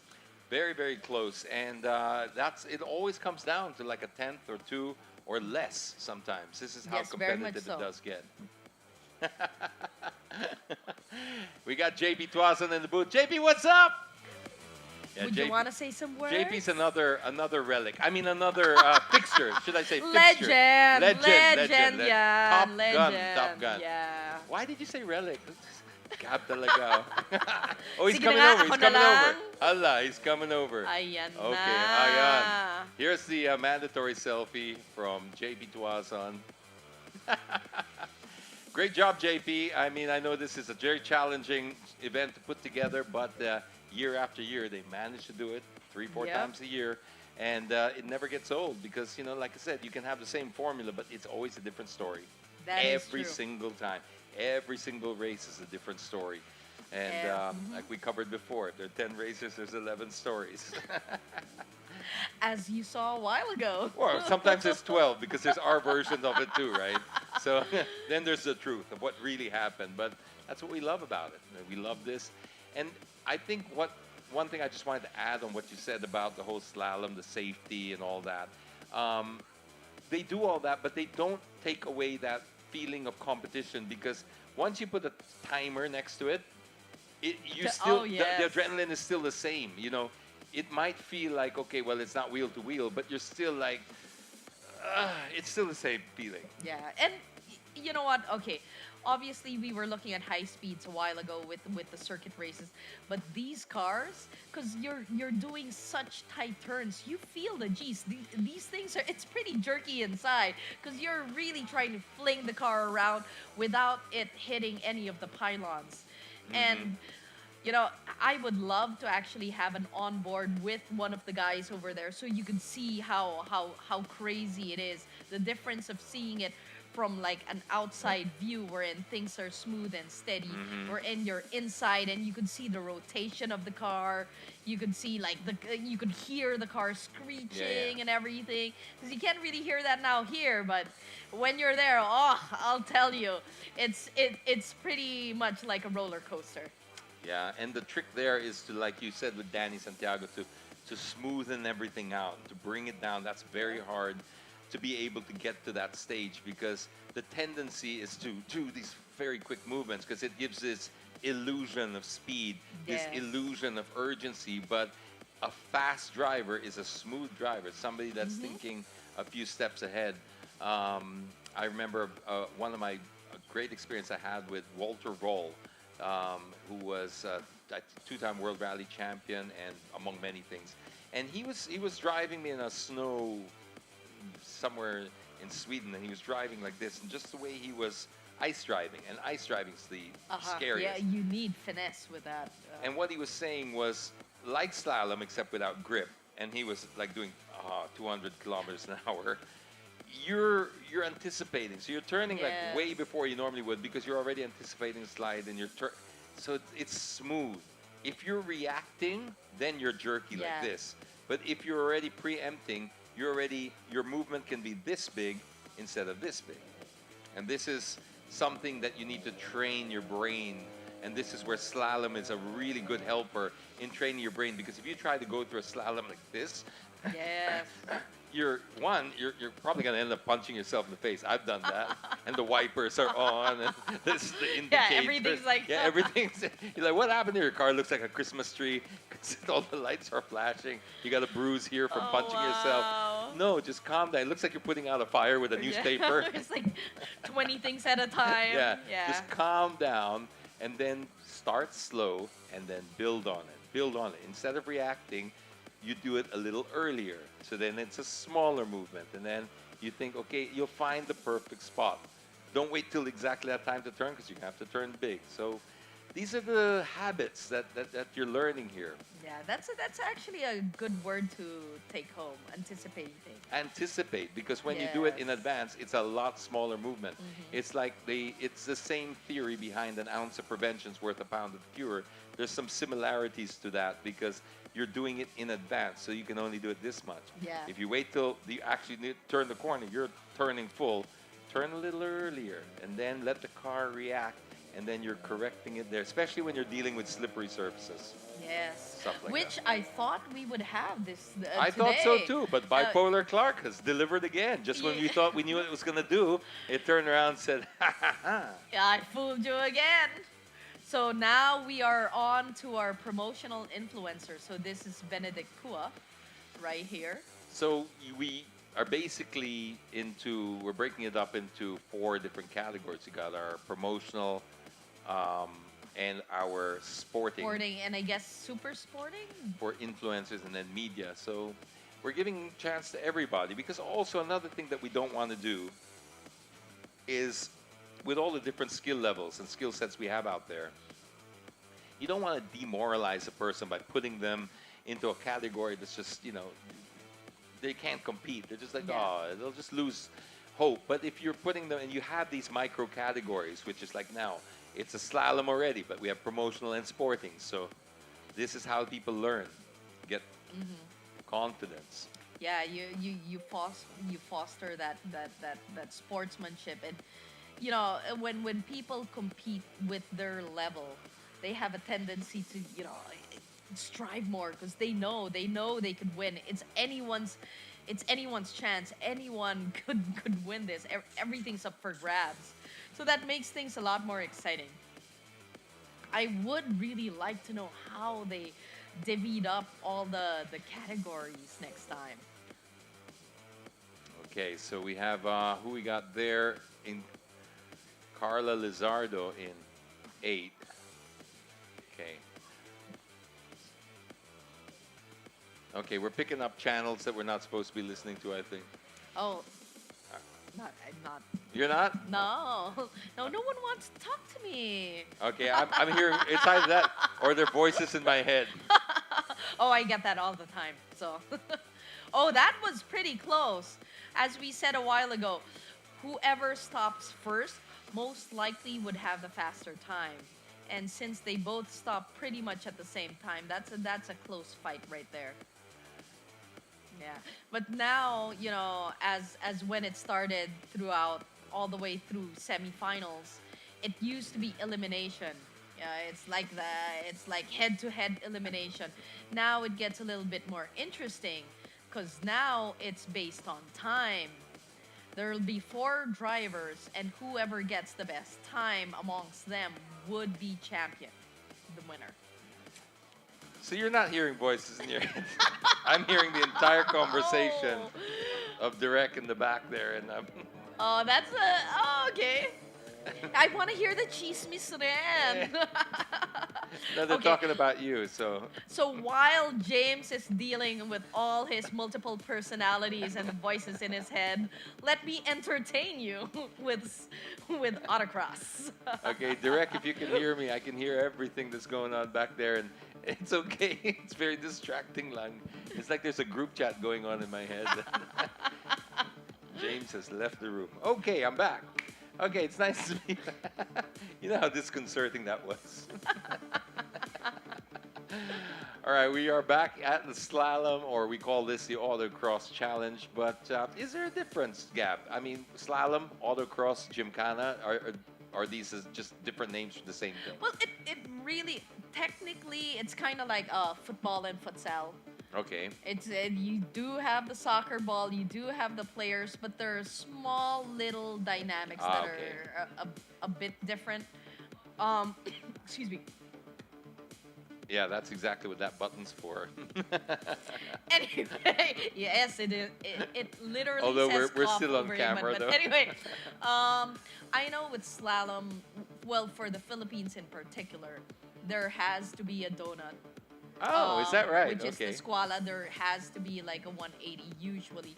Gymkhana gets a little trickier because I think they use reverse as well and parking.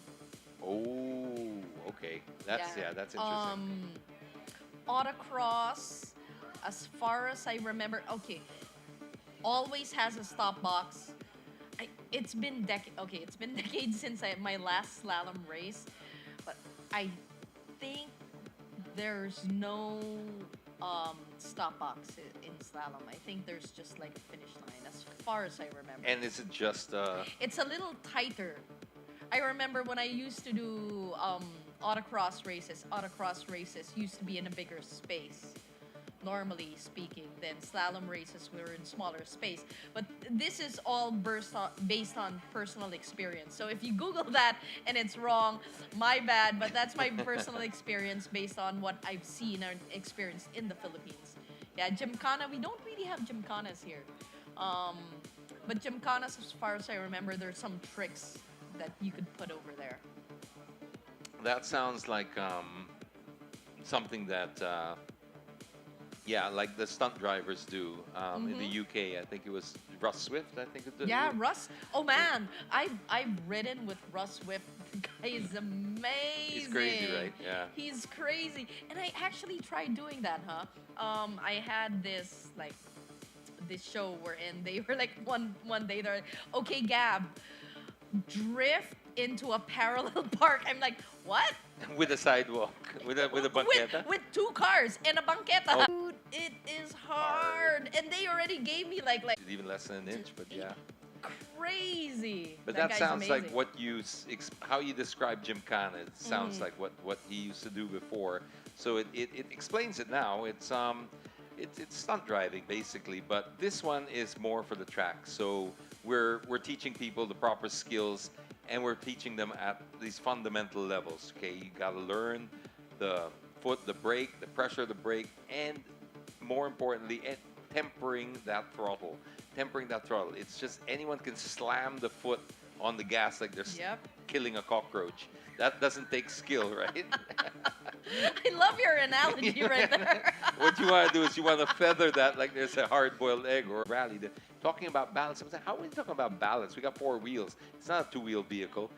And then when you understand the weight distribution and the change, and then you go, okay. That's why you can't just slam on the gas, tug on the steering wheel, and be violent with the car. Because when you're changing the weight abruptly like that, the car will react accordingly, and you have to coax it. It's like anything. If you tug on it versus you coax it, you're gonna get a lot more done. Sometimes think of, let's say, I guess even like horses and elephants and stuff that you would control with reins. Yes, you can't force any. No, you're not. Well, you can, but when the elephant decides no, you lose, right? You're not gonna win it on strength. So you have to coax it. You have to tease it, lure it to where you want to go. And that takes a light hand. Like, you don't see these world-class cowboys, pulling on the horse like that. The horse is stronger than them. So it's the same with the car. You just gotta tease it. You gotta work with its weight distribution, and don't make it violent, because it takes a while for the car to recover from its... Yes. Especially this day and age, with the internet and like YouTube and stuff, you can watch so much stuff about racing, and there's so much things on theoreticals or how you're supposed to feel or what you're supposed to do, but end of the day, if you haven't experienced it firsthand, you can't exactly relate to it. And what James is talking about, especially with coaxing the car and stuff like that, there's a lot of factors that subdivide that from the weight distribution, as he said. And with that weight distribution, you also have the contact patch of the tires. So different, depending on where it's being put, that contact patch either gets bigger or not, and that causes either oversteer or understeer. So these are all these different things that you need to learn. And in the beginning, obviously, it's all gonna be on top of your head. You're memorizing all these things. So sometimes all these emotional skill sets are it's memory overload, and it gets crazy. With autocross it gives it to you step by step in a less with less speed or in a less Yes, chaotic environment, because you've taken out that option wherein you're up against someone else and it's really just you and the car, and understand of the day you really have to listen to the car.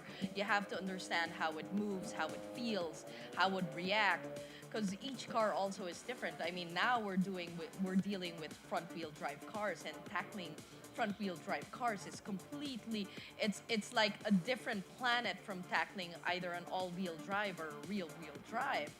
So it's quite fascinating on how you slowly progress and level up, and just watching how these people learn. Like, okay, we just saw Carla right now.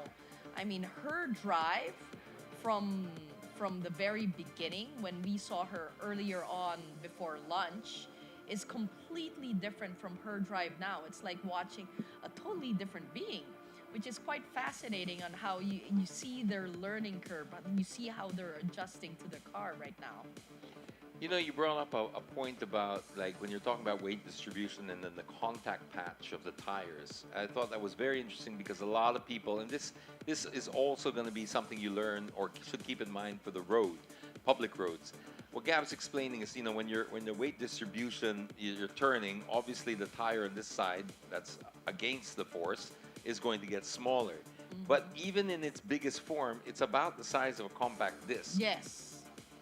For the younger viewers at home, what is a compact disc? They're going, two he said, cell James, phones. what is a compact disc? A little less than two cell phones. Okay, maybe a saucer or a plate, like this.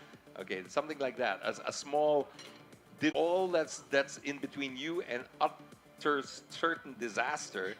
You learn to respect your tires. The road, yes. And then this is, that's why we get quality tires. Like, you got Bridgestone doing our tires here for the Vios Cup. You're putting your hands or your life in the hands of that small contact patch. Don't skimp on it, is what I'm saying. And understand the value of it. Yes. Only when I started racing did I understand the importance of tires. For me, tires is life. It's a grudge purchase, right? Yeah, yep. Yeah, For most people, you're it is. thinking, oh man, it's something I have to do. Yeah. But any day, okay, when I go to a track and they would ask me, okay, what would you want to upgrade? First thing I would say is tires. Pound for pound, it's the best. It's the best upgrade you could get. Tires. And this also goes for your road cars as well. You're putting your hands or life in the hands of that small contact patch. Don't skip. Just don't skip, because, and always keep in mind your tires, because even if you have a great set of tires with a great brand, etc., when it rains and if there's not enough tread and stuff, always just be mindful of what's making contact with the road. That is what you have to always take care of as well. And especially with the roads that we have in the Philippines, I mean, it's very, let's just say, unique. Challenging. It's not just about we don't have the roads we're in. It's just smooth all throughout. We have those like different terrains, different surfaces. Surfaces. It could be gravel, it could be asphalt, it could be cement, or a bit of patches of asphalt and gravel. It's held together by a prayer. And we're not even talking about the potholes and everything. And it's nice, especially on the road. It's nice to put a nice kit, because that's physical and stuff like that, or an engine, because it'll go faster. But if you think about it, the only thing protecting you are the tires. The only thing that's in contact with the road are the tires. Exactly. So that will save you. That's your lifeline right there, your tires right there. So I've always thought tires are imperative. Power without control, I was going to say, is government, but I won't want to get political, right? Power without control is chaos. So let's just be... no. Yeah, but yes, right? We have to temper that down with the chaos. But down right, as much as it's possible. pointless. Yeah. So this is the same thing. you can apply this to anything. You know, you apply this to not just motorsport. Some of the best fighters right now are, you know, skinny and, you know, by comparison, they don't look like fighters. You look at like Israel Adesanya, who's, you know, fighting for the middleweight championship. He is a champion. He's fighting guys 3 times his size, you know, in terms of muscle. But it's speed, precision, and control. It's about being accurate. So you can have the best punch or the most power in your punch, but if you're not landing it, Yeah, it doesn't matter. same with the engine. You can have the best engine in the world, but if you got lousy tires, you're only as strong as your weakest link. So- Very true. All right, Jules Aquino. Jules is one of our influencers that's done very well in this, in these, whatchamacallits, autocross challenges. Well, look at it now. I mean, he finished quite faster than the person Yeah. he was up against. He's been doing very, very well in this and keeps coming back, obviously, for more. We'll see how they all end up at the end. But we've got like different categories now for promotional, sporting, media, and influencers as well. As the sun sets here, one thing about Clark is, you know, part of it's bipolar, just falling over the grass, and then you see it onto the tarmac, it's picking up the camera. It's a heavenly spot. I love when the sun, and it's starting to set now here in Clark Field International Speedway. It's such a glorious time of day. It's for me, I get emotional. Actually, I do. get a bit sentimental when I start seeing the sunset, and it gets cooler. It gets cooler, and I don't know if it's just me, but I look at the road and I think it's absorbing all of that energy and history and everything that happened, and the stories. And you know, it's a battleground. It's That a is battleground, and we all, and then to just see it softening like that with the light. I'm getting very goosebumps. I have some tissue over here. Yeah, I'm getting very should- sentimental over here over a racetrack, but this is just, it's just great to be back racing. That's all. I'm just so happy to be here, and I think it's great to see so many people happy to be here again and all still supporting. Yeah, there's actually a very big misconception on racing that it's something brusco, that it's like, oh, it's all these testosterone and everything. No, there's actually there's a lot of poetry involved in it. Oh, yes. Yeah. Poetry is the right word. Or, again, to just keep drawing analogies or comparisons, I mean, boxing is called the sweet science because it's not about brute force. Yes, you can, you know, of course, brute force, it can matter, but you know, again, you got to land the punch. It's the art of movement. Yes. Movement. Poetic was a great word, too, because it's the, you know, how it flows. But you got to also dance.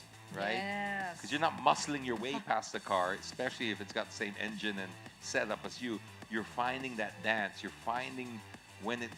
Yes, that move, and it You is see, a dance, and your You can tell ballroom Gab's is a the racer because track. she's listening to me going like this. And this is why I can see you. I'm You just totally get it. imagining it. I'm just like, yeah, in the groove. But this is why a lot of Formula One drivers go to the ski slopes. That's their training. Because it's if you think about it, it's the exact same thing. That is Have you ever gone true. skiing? Yes. Downhill yes, especially? I do understand. Yeah, that slalom, that And look at her. sway. This is like you know? LSS, but in a Yeah. physical form. Going home, I'll just be like, yeah, yeah. But you do appreciate, like, when you're turning, like if you're going to turn in a slope, yeah, that motion of what would Yeah. be understeer. That Yes. that dip, Mhm, you know, the that dip, you so- have with your suspension and Yeah, and your everything. legs are your suspension, so you would absorb it. If you keep your foot straight, you're just going to slide Oh forward. yes, So it's yeah. it's It's all about finesse. Exactly. It's all about finesse and poetry. Yeah, so when people who don't really know about racing and they hear my first description, yeah, it's like dancing, it's like speed chess with yada yada yada, and they're like, what? Are we talking about the same sport? It's like, yes. You know, finesse and patience in the same line as like speed and, you know, cars. It's a beautiful sport. Yeah, and it's something that you would experience, especially when you're looking at a new track. You know, it's like having that dance partner, wherein everything feels rigid the first time. You know, when entering a turn, everything feels like, you know, you're that square trying to fit in the circle. But as soon as you get that rhythm, everything starts falling into place, and it's for me that is the sweet spot. That's the best feeling. Then that's because when you find rhythm, you can find that's when you can find so many different lines. Because you can come in, break late, and exit late, or come out wide, because you know how the dance is done. You're not reacting. You already know what's happening, so you're flowing with it. Oh man, this is exactly. I'm just like grooving with you. It's like, oh, okay. yeah. But anyway, makes me want to be out there. Yes, me too. Me too. Now I want to give me that helmet. Give me that. It's like, let me show you how it's done. But no, I just love to see. I love to see the faces of people when they come out and when they get bitten by the bug. Yeah, That's definitely. that when they're like, you can see them sitting there in their chair, like you can see them. That yeah, guy's- it's the eyes. Yeah, You the can eyes. see Yeah. It's like, oh, he has the racing bug. He has yeah. the racing bug. He's physically here, but mentally he's on turn 3. Yep. And he's trying Yep. to, he or she's trying to just sort of visualize. And I like the way you were talking about your exercises with the weights and trying to picture the track and turning and all that, because you're really trying to get one with it.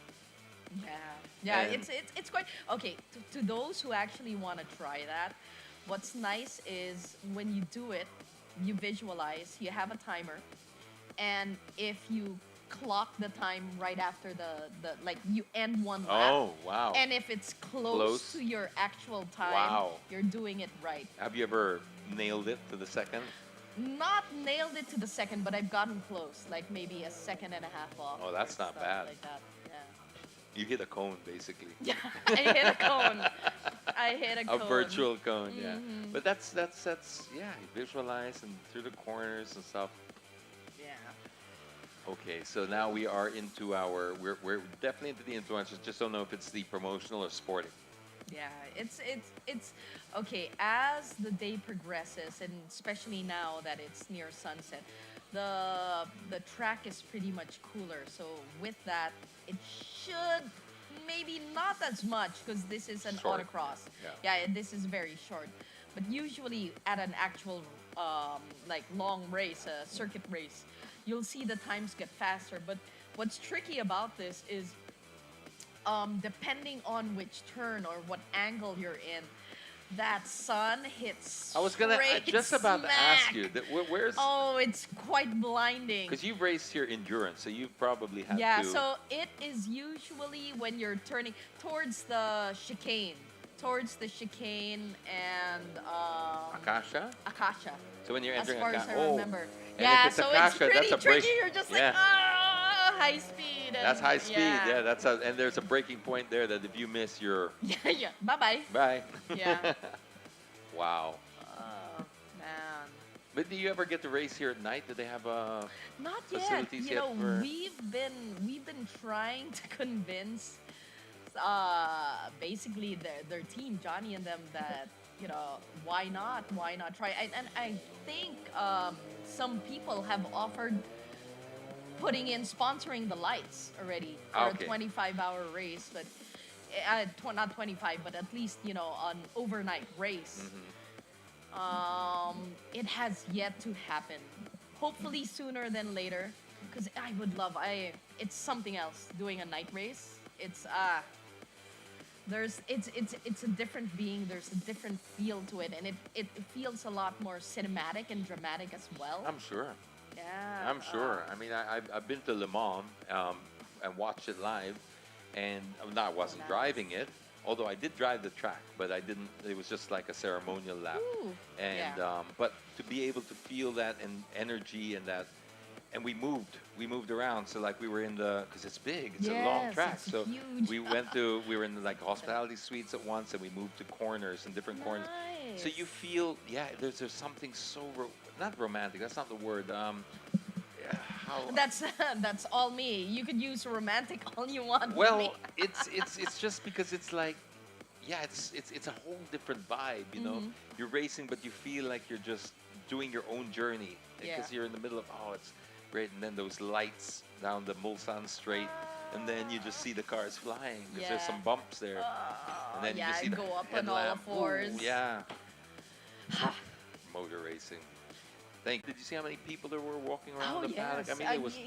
It's like Divisoria, but With cars. Yeah, with cars. Motorsport version. Yeah, it's crazy. I mean, I've been through a lot of like random events throughout the years here in Clark, and one thing I have to say, when it comes to Toyota, the races here, they bring in the most people, hands down.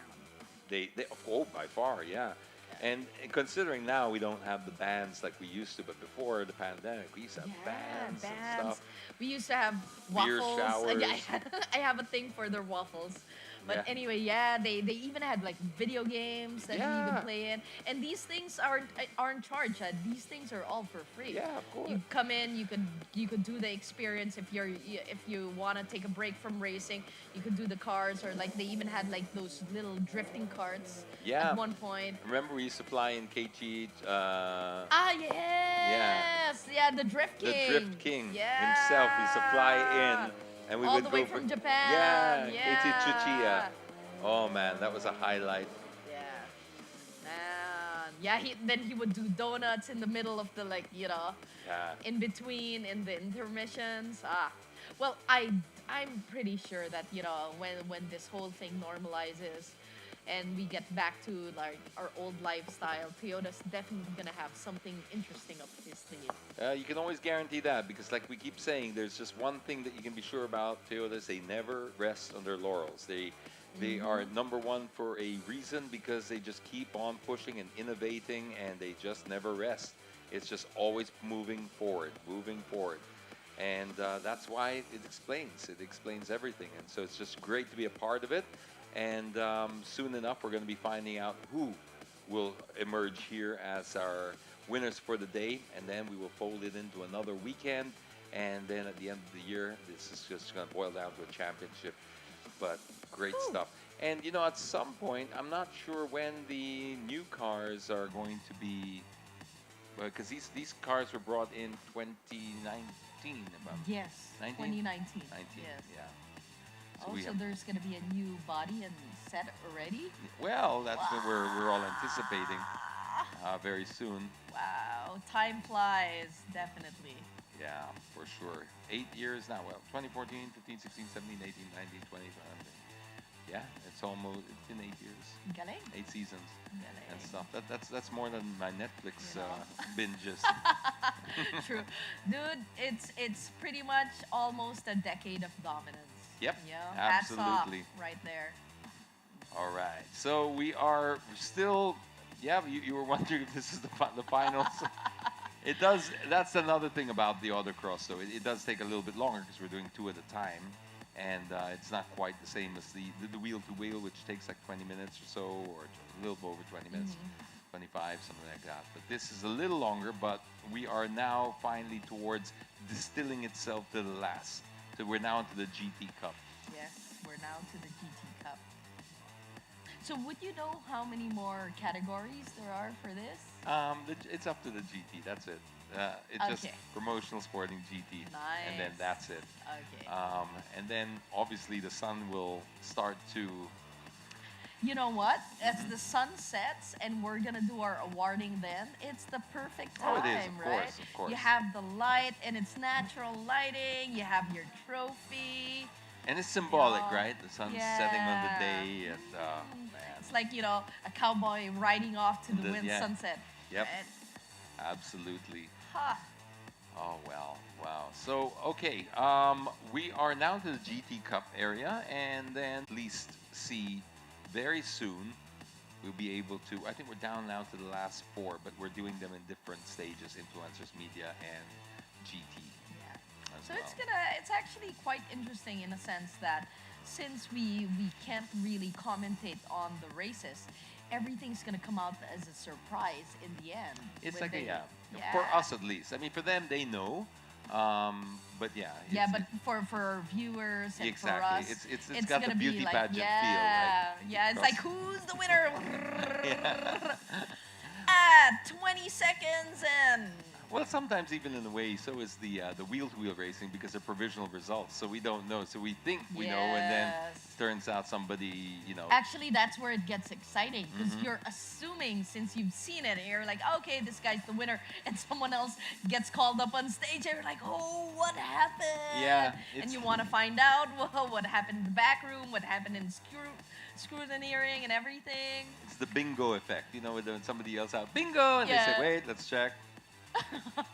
Wrong. Oh man. So they do when they do the auditing and stuff like that. But in our case, the auditing is always just the marshals and the stewards. Well, they make sure that nobody files a complaint. But just so people know how that works, excuse me, because you know I started talking to the stewards and the marshals about it. Because it's if there's touching and stuff like that, you can file a protest all the time against your team, against whoever it was, but you have to pay for that. And the reason they have to pay for that is just to prevent these false filings and harassment suits and stuff like that. And then the stewards will look into it. But what the stewards do here a lot now is when somebody files a complaint, because you know it's just normal. You know, it's normal that if you lost or you lost a spot, and then there was a little touching, you're going to file a complaint against the other guy. And if you lose and they rule against you, you don't get your money back. So they usually just show you the video first and say, do you still want to, just make sure before if you still want to file, then we'll look for it. So it's brought down the filing of protests down to a manageable level already. Yes, I think that's important also because if not, everyone's yeah, just of gonna course. like, hey, Yeah. you touched me, Yeah. and it would have been just like, Exactly. right? And Sama ng tingin mo kanina. oh, di ba? dun sa starting Kinindatan mo ako sa turn na yon, di ba? Or something like that. Hindi mo na-like yung post ko kagabi. Yeah, so I think it gives that gravity, and it's not just with Toyota. You know, filing complaints even with F1, I think. Oh, for sure, right? yeah, F1. Yeah, has the same thing wherein you have to pay because it has to count. Yeah, maybe we can extend this to social media if you want to rant online.